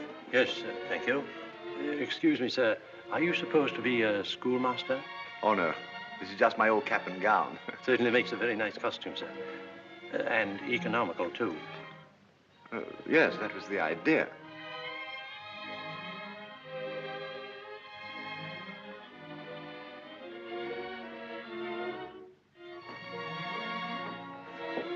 Evening, Robert. Not very good weather for the ball. No, sir. Very misty on the way, and very chilly. Oh, this wig's so tight they ought to have sent an aspirin with it. Hello. Oh. What's the idea, Adam and Eve? Oh, Maxim, don't be disgusting. Strong man, old man. Oh. Where's my weight thing? What thing? You haven't left it in the car, have you? Oh. Oh, there it is. You were the first one down? Yes. Where's the child? Well, she's keeping her costume a terrific secret. Wouldn't even let me into her room. Oh, lovely. I'll go up and give her a hand. I could do with a drink. Won't you catch cold in that thing? Don't be silly. Pure wool, old boy. Pardon me, sir. You forgot this.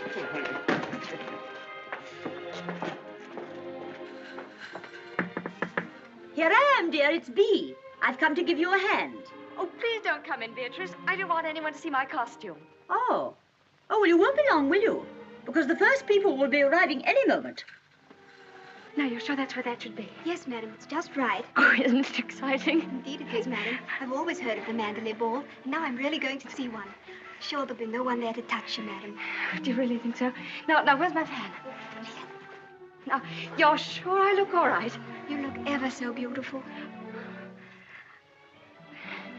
Well, here goes.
Good evening, Mr. De Winter.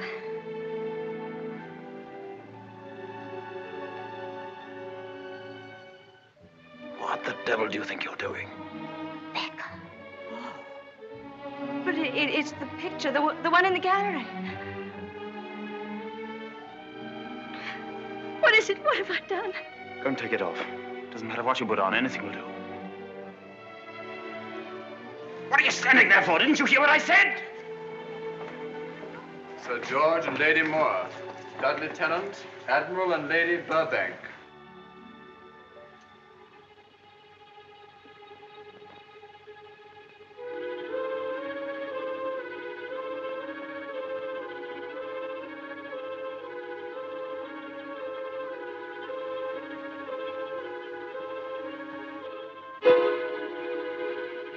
I watched you go down, just as I watched her a year ago. Even in the same dress, you couldn't compare. You knew it. You knew that she wore it, and yet you deliberately suggested I wear it. Why do you hate me? What have I done to you that you should ever hate me so? You tried to take her place. You let him marry you. I've seen his face, his eyes. They're the same as those first weeks after she died. I used to listen to him, walking up and down, all night long, night after night, thinking of her, suffering torture because he'd lost her. I don't want to know. I don't want to know. You thought you could be Mrs. De Winter, live in her house, walk in her steps, take the things that were hers, but she's too strong for you. You can't fight her. No one ever got the better of her. Never, never. She was beaten in the end, but it wasn't a man, it wasn't a woman. It was the sea. Oh, stop it, stop it, oh, stop it.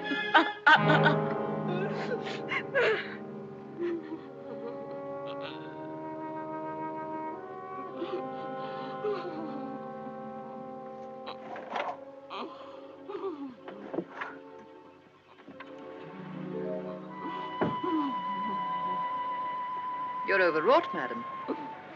I've opened a window for you. A little air will do you good.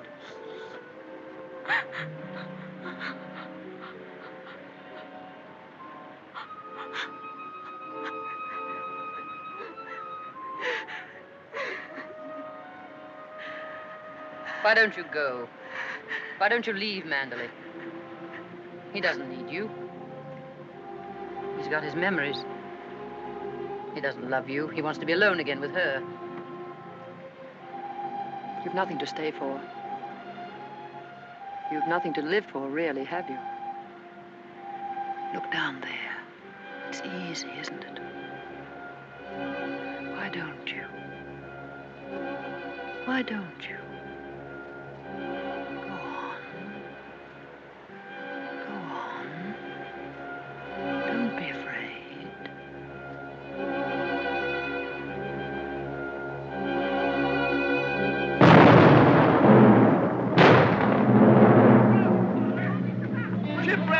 Ship on the rocks! Ship aground, sending up rockets! Shipwreck! Come on, everybody! Down to the bay! Notify the Coast Guard! She's aground! Maxim! Maxim! Ship ashore! Come on, everybody! Come on! Maxim! Maxim!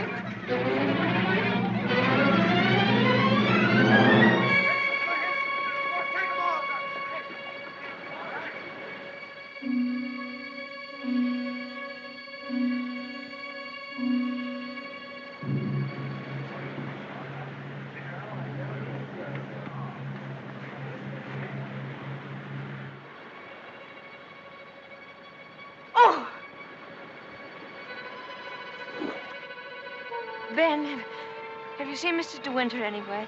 She won't come back, will she? You said so. Who, Ben? What do you mean? Ah, the other one.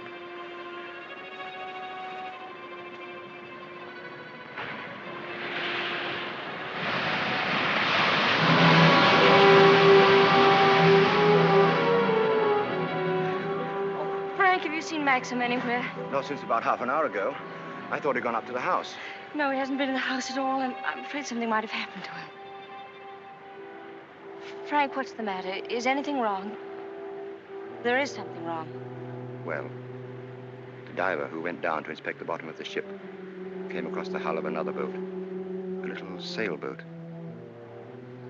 Frank, is it? Yes. It's Rebecca's.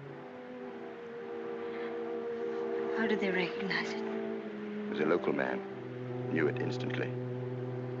You'll be so hard on poor Maxim. Yes. It's going to bring it all back again. And worse than before. Why did they have to find it? Why couldn't they have left it there in peace at the bottom of the sea? Fine. Better get along and arrange some breakfast for the men. All right, Frank, I'll go and look for Max.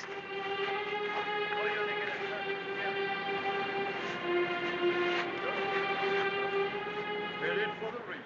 Runs out right away.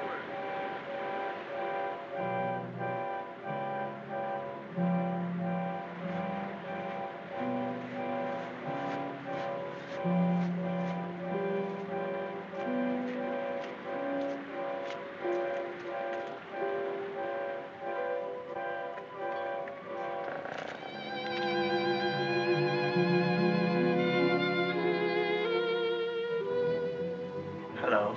Maxim! You haven't had any sleep. Have you forgiven me? Forgiven you? What have I got to forgive you for? For last night, my stupidity about the costume. Oh, that. I'd forgotten. I was angry with you, wasn't I? Hmm. Maxim, can't we start all over again? I don't ask that you should love me. I won't ask impossible things. I'll be your friend, your companion. I'll be happy with that.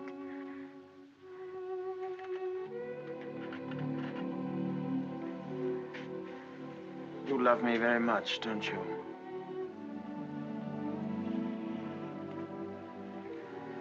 But it's too late, my darling. We've lost our little chance of happiness. No, Maxim, no. Yes. It's all over now. The thing's happened. The thing I've dreaded day after day. Night after night. Maxim, what are you trying to tell me? Rebecca has won. Her shadow has been between us all the time, keeping us from one another.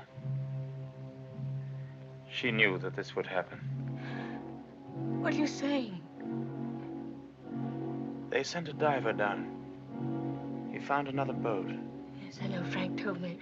Rebecca's boat. Oh, it's terrible for you. I'm so sorry. The diver made another discovery. Broke one of the ports and looked into the cabin. There was a body in there. And she wasn't alone. There was someone sailing with her, and you have to find out who it was. That's it, isn't it, Maxim? You don't understand. There was no one with her. It's Rebecca's body lying there on the cabin floor. Oh, no. The woman that was washed up at Edgecombe. The woman that is now buried in the family crypt. That was not Rebecca. That was the body of some unknown woman. Unclaimed, belonging nowhere. I identified it, but I knew it wasn't Rebecca. It was all a lie.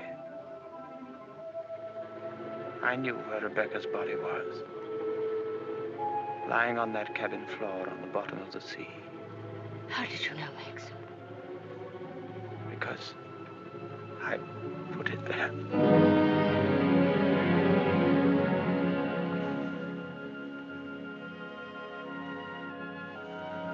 Will you look into my eyes and tell me that you love me now?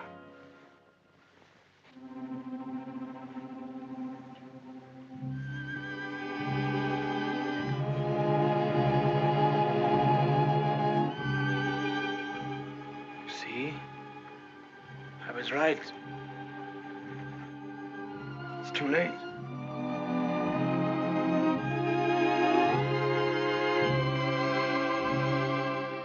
No, it's not too late. You're not to say that. I love you more than anything in the world. Oh, please, Maxim, kiss me, please. No. It's no use. It's too late. Oh, we can't lose each other now. We must be together always. No secrets, no shadows. We may only have a few days. A few hours. Maxim, why didn't you tell me before? Yeah, you did sometimes, but you never seemed close enough. How could we be close when I knew you were always thinking of Rebecca?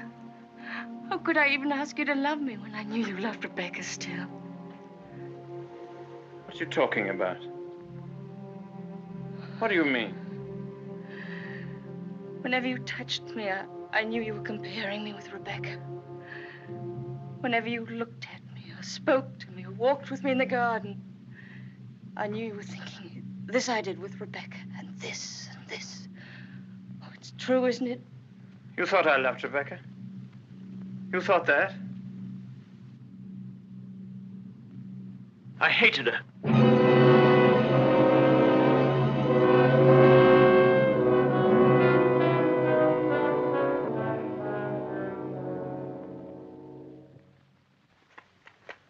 Oh, I was carried away by her.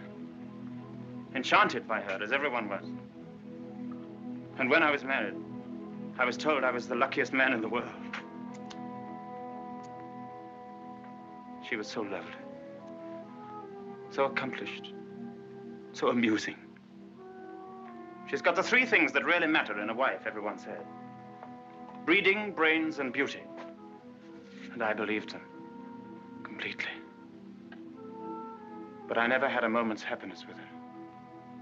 She was incapable of love, or tenderness, or decency. You didn't love her. You didn't love her. Do you remember that cliff where you first saw me in Monte Carlo? Well, I went there with Rebecca on our honeymoon. That was when I found out about her. 4 days after we were married. She stood there laughing, her black hair blowing in the wind, and told me all about herself. Everything. Things I'll never tell a living soul. I wanted to kill her. It would have been so easy. You remember the precipice? I frightened you, didn't I? You thought I was mad. Perhaps I was. Perhaps I am mad. It wouldn't make for sanity, would it? Living with the devil. I'll make a bargain with you, she said. You look rather foolish trying to divorce me now after 4 days of marriage. So I'll play the part of a devoted wife, mistress of your precious Mandalay. I'll make it the most famous showplace in England, if you like. And people will visit us and envy us and say we're the luckiest, happiest couple in the country. What a grand joke it'll be. What a triumph. I should never have accepted her dirty bargain. But I did. I was younger then and tremendously conscious of the family honor. Family honor. She knew that I'd sacrifice everything rather than stand up in a divorce court and give her away, admit that our marriage was a rotten fraud. You despise me, don't you? As I despise myself. You can't understand what my feelings were. Can you? Of course I can, darling. Of course I can. Well, I kept the bargain, and so did she, apparently. Oh, she played the game brilliantly. But after a while, she began to grow careless. She took a flat in London, and she'd stay away for days at a time. Then she started to bring her friends down here. I warned her, but she shrugged her shoulders. What's it got to do with you, she said. She even started on Frank. Poor, faithful Frank. Then there was a cousin of hers, a man named Favell. Yes, I know him. Came the day you went to London. Why didn't you tell me? I didn't like to. I thought it would remind you of Rebecca. Remind me? As if I needed reminding. Favell used to visit her here in this cottage. I found out about it, and I warned her that if he came here again, I'd shoot them both. One night, when I found that she'd come back quietly from London, I thought that Favell was with her. And I knew then that I couldn't stand this life of filth and deceit any longer. I decided to come down here and have it out with both of them. But she was alone. She was expecting Favell, but he hadn't come. She was lying on the divan, A large tray of cigarette stubs beside her. She looked ill, queer. Suddenly she got up, started to walk toward me. When I have a child, she said, neither you nor anyone else could ever prove it wasn't yours. You'd like to have an heir, wouldn't you, Max, for your precious Manderley? And she started to laugh. How funny. How supremely, wonderfully funny. I'll be the perfect mother, just as I've been the perfect wife. No one will ever know. It ought to give you the thrill of your life, Max, to watch my son grow bigger day by day, and to know that when you die, Manderley will be his.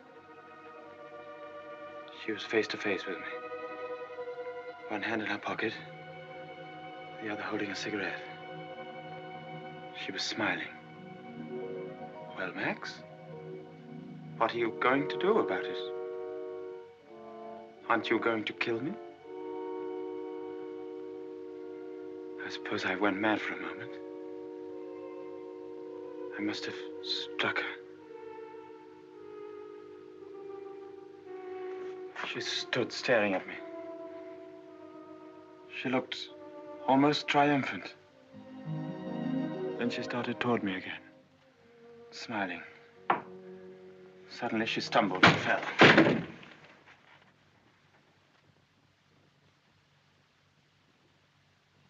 When I looked down, ages afterwards it seemed, she was lying on the floor.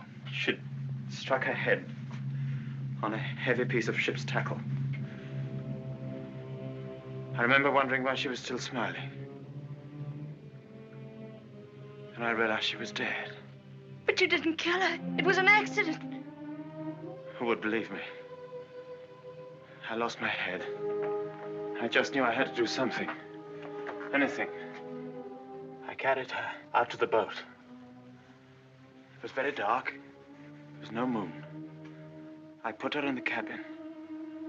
When the boat seemed a safe distance from the shore, I took a spike and drove it again and again through the planking of the hull. I opened up the sea cocks and the water began to come in fast. I climbed over into the dinghy and pulled away. I saw the boat heel over and sink. I pulled back into the cove. It started raining.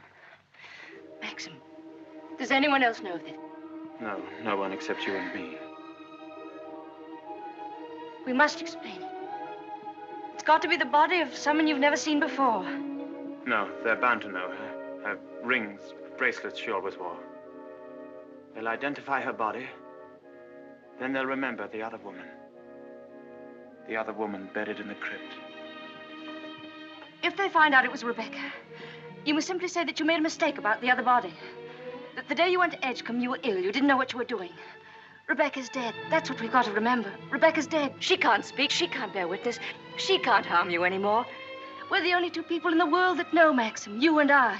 I told you once that I'd done a very selfish thing in marrying you. You can understand now what I meant.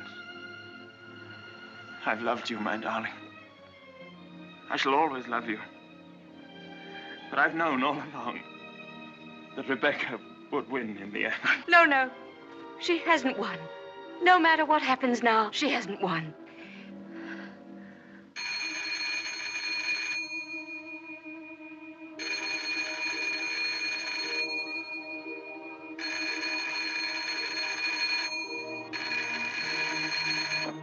Hello?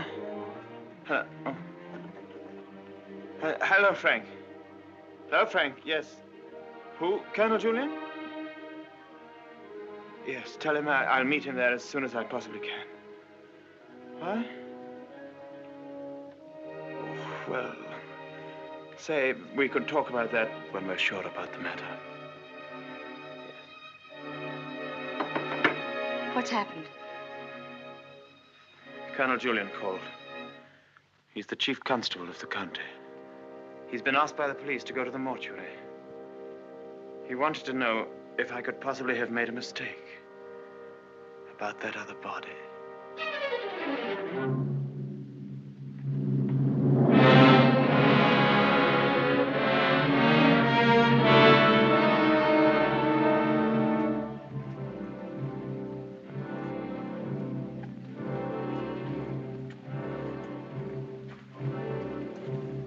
Well, Colonel Julian, apparently I did make a mistake about that other body. The mistake was quite natural under the circumstances. Besides, you went well at the time. That's nonsense. I was perfectly well. Oh, don't let it worry you, Maxim. Nobody can blame you for making a mistake. Pity is you've got to go through the same thing all over again. What do you mean? Well, there'll have to be another inquest, of course. Same formality and red tape. Oh. Wish you could be spared the publicity of it, but I'm afraid that's impossible. Oh, yes, the publicity. I suppose Mrs. de Winter went below for something, and the squall hit the boat with nobody at the helm. I imagine that's about the solution of it, don't you think so, Crawley? Oh, yes. Probably the door jammed and she couldn't get on deck again. Yeah. Tab, boat builder, will undoubtedly come to some such conclusion. Why, what would he know about it? Well, he's examining the boat now. Purely as a matter for routine, you know. I'll be at the inquest tomorrow, Maxim. Quite unofficially, you know. We must get together for a game of golf when it's all over, eh? Bye-bye.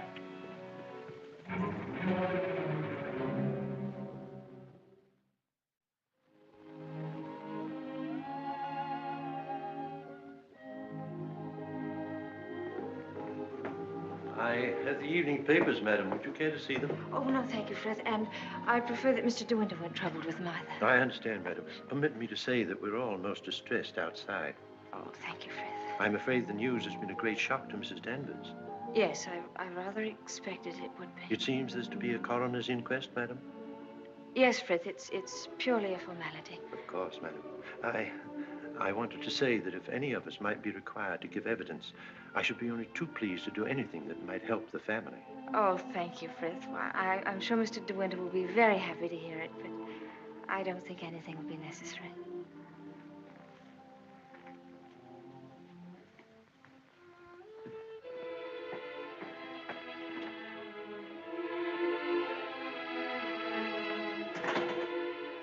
Maxim.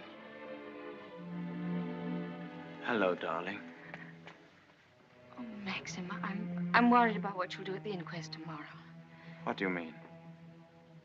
You won't lose your temper, will you? Promise me that they won't make you angry. All right, darling. I promise. No matter what he asks you won't lose your head. Don't worry, dear. They can't do anything at once, can they? No. Then we've a little time left to be together. Yes. I want to go to the inquest with you. I'd rather you didn't, darling. But I can't wait here alone. I promise you I won't be in any trouble to you, and I must be near you so that no matter what happens, we won't be separated for a moment. All right, dear. I don't mind this whole thing, except for you. I can't forget what it's done to you. I've been thinking of nothing else since it happened.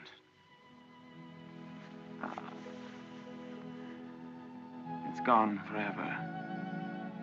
That funny, young, lost look I loved won't ever come back.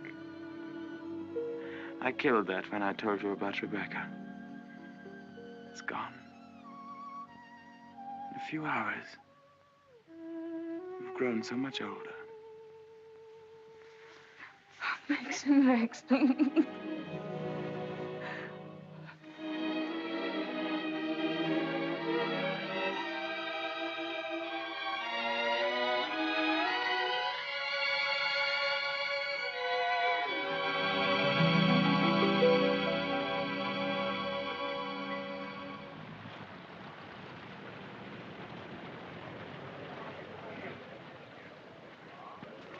Black Jack Bridie was his name.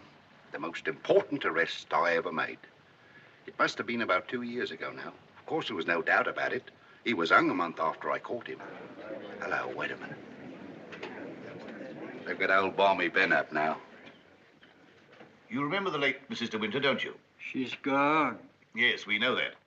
She went in the sea. The sea got her. That's right, that's right. Now, we want you to tell us whether you were on the shore that last night she went sailing. Eh?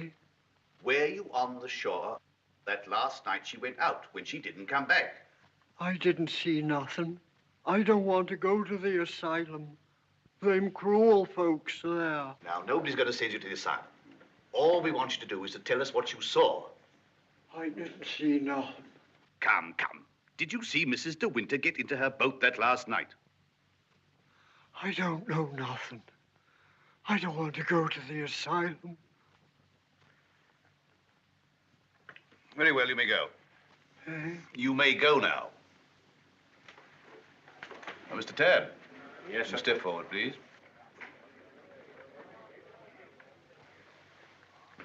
The evidence you give is called to me the truth, the whole truth, but the truth. I do. So help me God. The late Mrs. de Winter used to send her boat to your shipyard for reconditioning. That's right, sir. Can you remember any occasion when she had any sort of accident with the boat? No, sir. I often said Mrs. de Winter was a born sailor. Now, when Mrs. de Winter went below, as is supposed, and a sudden gust of wind came down, that would be enough to capsize the boat, wouldn't it? Excuse me, sir, but there's a little more to it than that. What do you mean, Mr. Tabb? I mean, sir, the seacocks. What are the seacocks? Oh. Well, the seacocks are the valves to drain out the boat. They're always kept tight closed when you're afloat. Yes? Well, yesterday, when I examined that boat, I found they'd been opened. Well, what could be the reason for that? Just this. That's what flooded the boat and sunk her. Are you implying? That boat never capsized at all. I know it's a terrible thing to say, sir, but in my opinion, she was scuttled. And there's them holes. What holes? In her planking. What are you talking about? Of course, that boat's been underwater for over a year. And tide's been knocking her against the ridge. But it seemed to me, them holes looked as if she'd made them from the inside. Then you believe she must have done it deliberately? Couldn't have been no accident. Not with her knowledge of boats. You knew the former Mrs. de Winter very well, I believe. Oh, yes. Would you believe her capable of suicide? No. Frankly, I would not. You never can tell. You may stand down, Mr. Tabb. Mr. de Winter, please.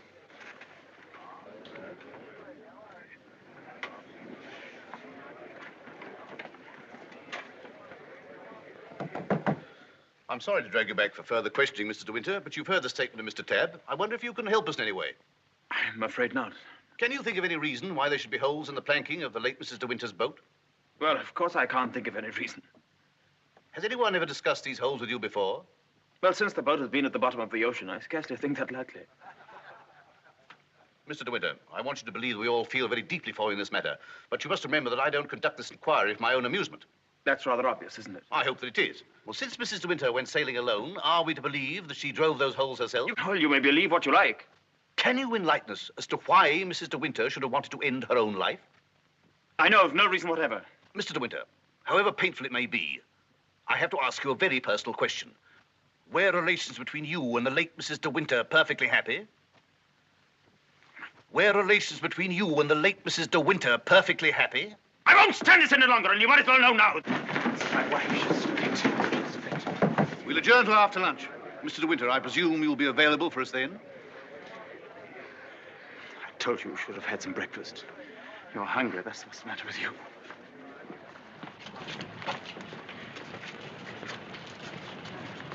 Mr. Frith thought you might like to have some lunch from the house and sent me with it. Oh, that's fine, man. And can you pull around the corner? Very good, sir.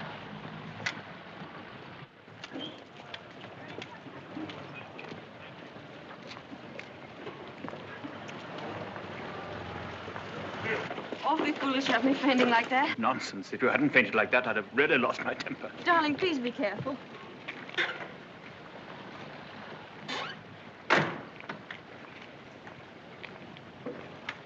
Darling, if you wait here a few moments, I'll see if I can find old Frank. Of course, darling. Don't worry about me. I'll be all right. Sure? Here. Try a spot of this. Do you good. Thank you. Are you all right? Yes, of course. Won't be long. Right you are. Hello. And how does the bride find herself today? I say, marriage with Max is not exactly a bed of roses, is it? I think you better go before Maxim gets back. Oh, jealous, is he? Well, I can't say I blame him. But you don't think I'm the big bad wolf, do you? I'm not, you know. I'm a perfectly ordinary, harmless bloke. And I think you're behaving splendidly over all this. Perfectly splendidly. You know, you've grown up a bit since I last saw you. It's no wonder. What do you want, Furlough? Oh, hello, Max. Things are going pretty well for you, aren't they? Better than you ever expected. I was rather worried about you at first. That's why I came down to the inquest. Well, I'm touched by your solicitude, but if you don't mind, we'd rather like to have our lunch. Lunch? I say, what a jolly idea. Rather like a picnic, isn't it? Oh, I'm so sorry. Do you mind if I put this there? You know, Max, old boy, I really think I ought to talk things over with you. Talk what things over? Well, those holes in the planking, for one thing. Those holes that were drilled from the inside. Oh, Mullen. Yes, sir? Would you, like a good fellow, have my car filled with petrol? It's almost empty. Very good, sir. And Mullen, close the door, will you? Yes, sir. Does this bother you?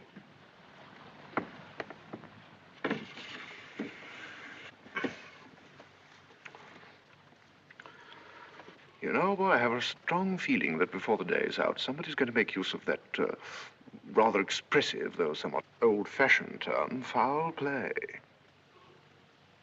Am I boring you with all this? No? Good. Well, you see, Max, I'm finding myself in a rather awkward position. You've only got to read this note to understand. It's from Rebecca. And what's more, she had the foresight to put a date on it.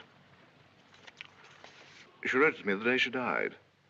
Incidentally, I was out on a party on that night, so I didn't get it until the next day. And what makes you think that note would interest me? Oh, I'm not going to bother you with the contents now, but I can assure you that it is not the note of a woman who intends to drown herself that same night. By the way, what do you do with old bones? Bury them, eh, what? However, for the time being... You know, Max, I'm getting awfully fed up with my job as a motor car salesman. I don't know if you've ever experienced the feeling of driving an expensive motor car that isn't your own, but it can be very, very exasperating. You know what I mean. You want to own the car yourself. I've often wondered what it'd be like to retire to the country, have a nice little place with a few acres of shooting. I've never figured out what it'd cost a year, but I'd like to talk about it with you. I'd like to have your advice on how to live comfortably without hard work.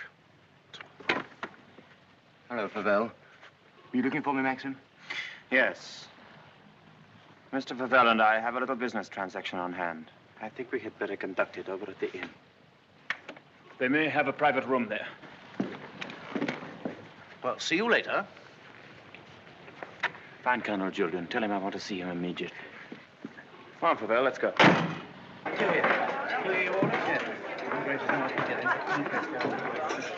Have you a private room, please?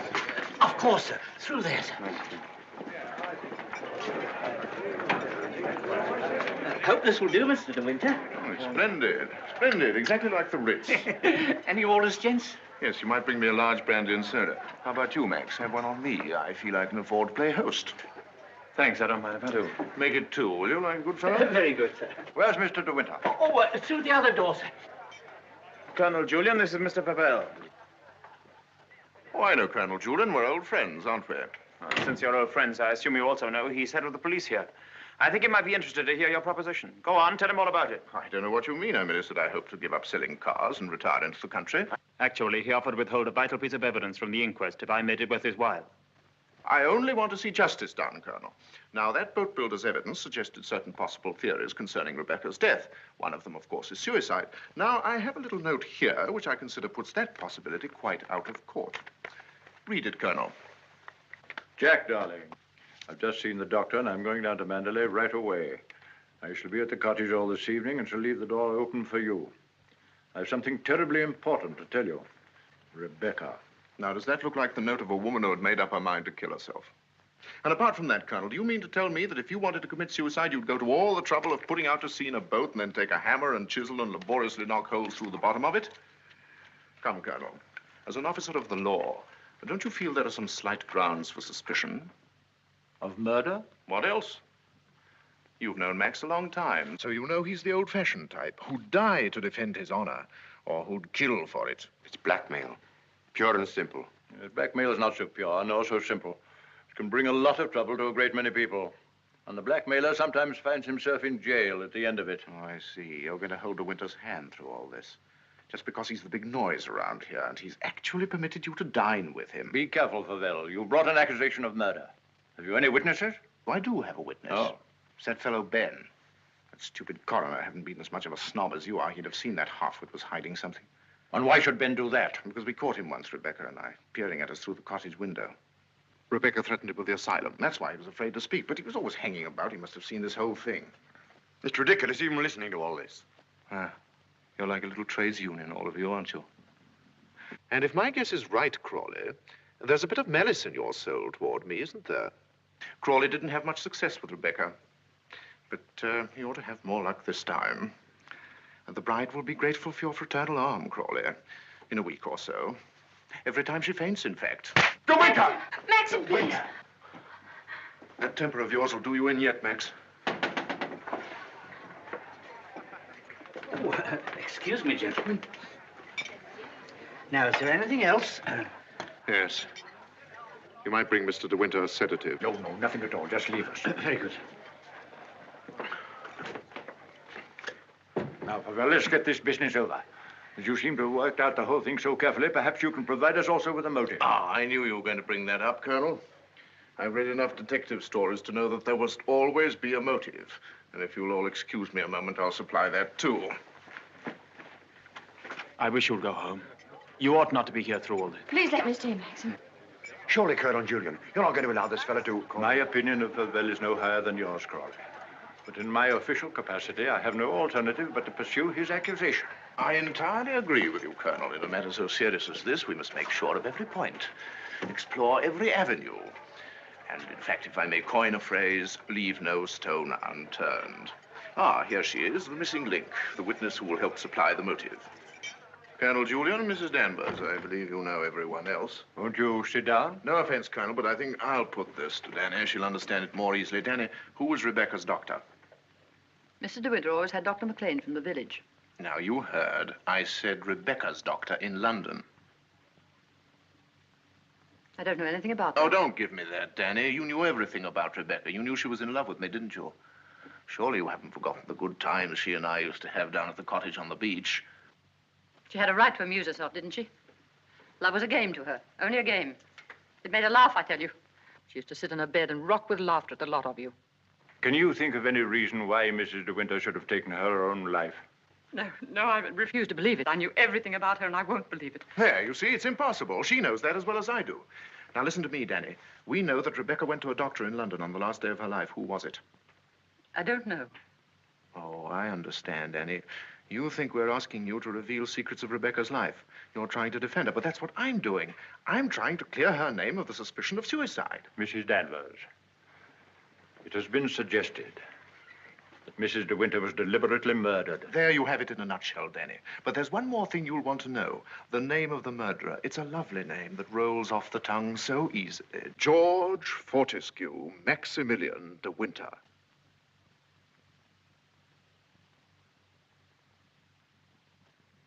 Was a doctor. Mrs. De Winter sometimes went to him privately. She used to go to him even before she was married. We don't want reminiscences, Danny. What was his name?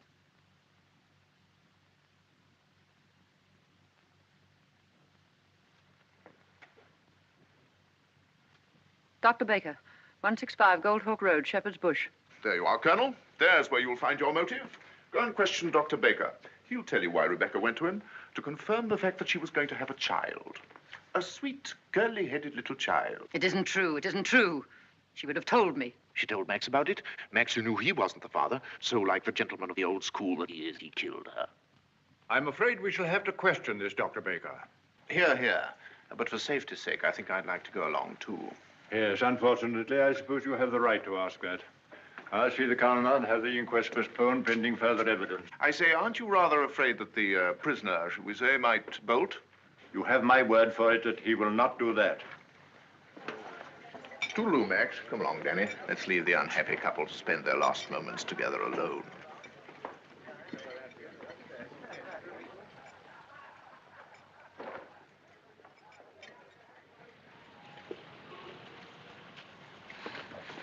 Are you sure you don't want me to go with you, Max? No, darling, it'll be very tiring for you. I'll be back the very first thing in the morning, and I won't even stop to sleep. I'll be waiting for you.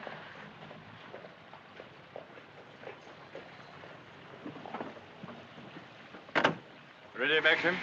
Yes. You two go on ahead. I'll follow with Favell.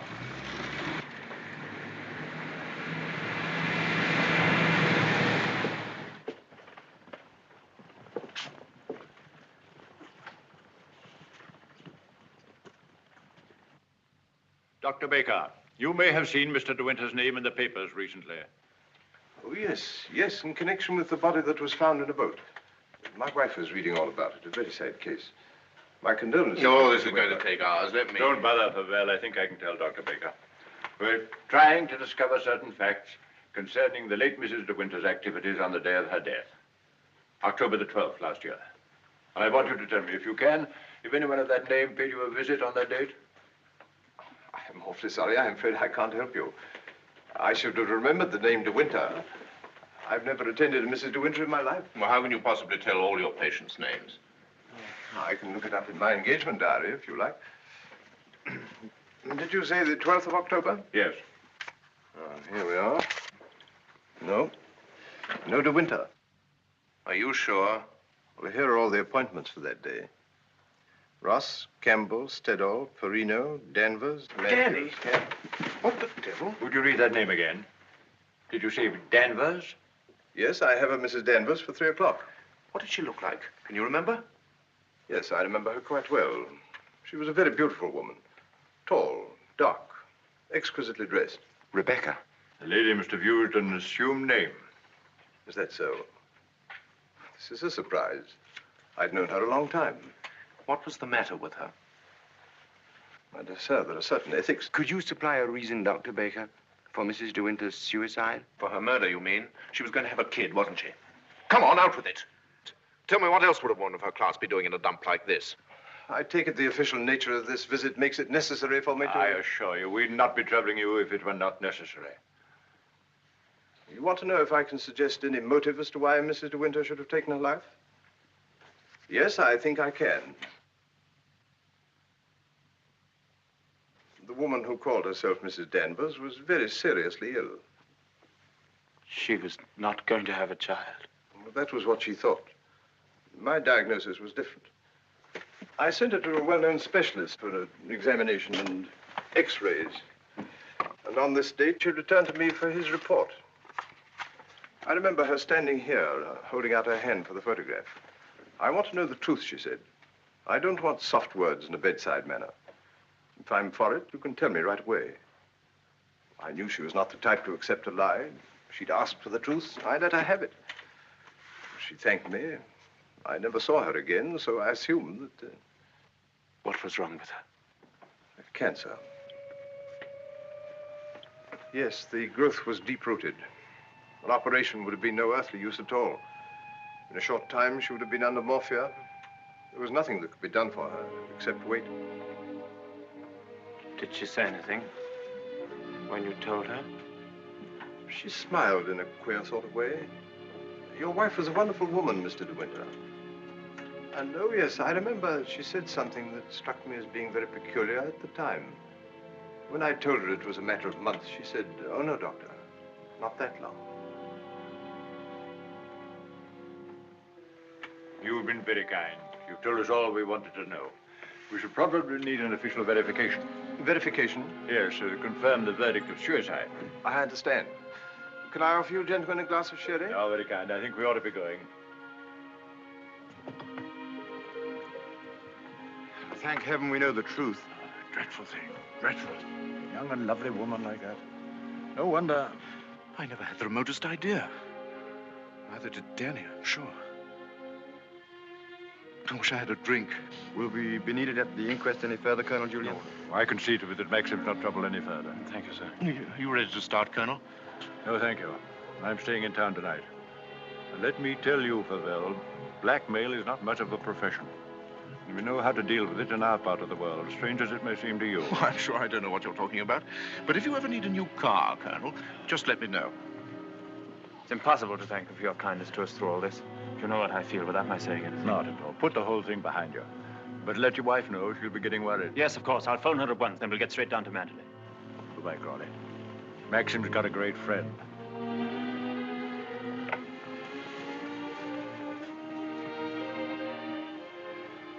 Frank, Yes, Maxim? Something you don't know. Oh, no, there isn't.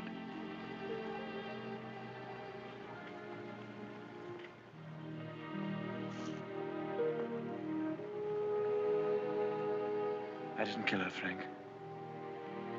But I know now that when she told me about the child, she wanted me to kill her. She lied on purpose. She foresaw the whole thing. That's why she stood there laughing when she... Don't think about it anymore. Thank you, Frank. Hello, Danny. I just wanted to tell you the news. Rebecca held out on both of us. She had cancer. Yes, suicide. And now Max and that dear little bride of his will be able to stay on at Manderley and live happily ever after. Bye-bye, Danny. This your car, sir? Yes? Will you be going soon? This isn't a parking place, you know. Oh, isn't it? Well, people are entitled to leave their cars outside if they want to. It's a pity some of you fellows haven't anything better to do. When you phoned, did she say she'd wait up? I asked her to go to bed, but she wouldn't hear of it. I wish I could get some more speed out of this thing. Is something worrying you, Maxim? I can't get over the feeling something's wrong.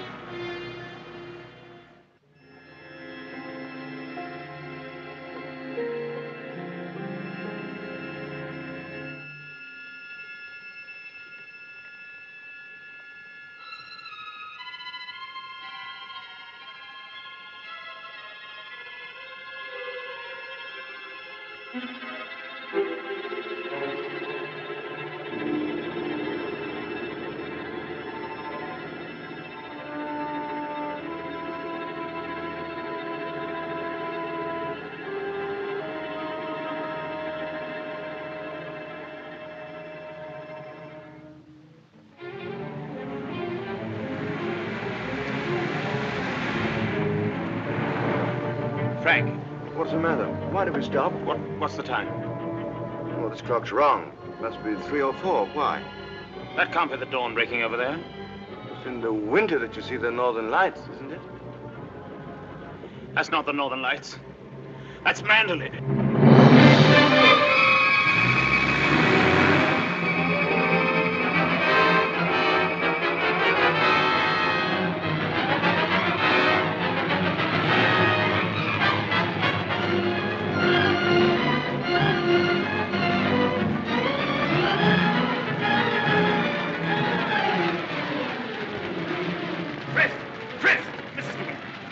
I thought I saw her. Where?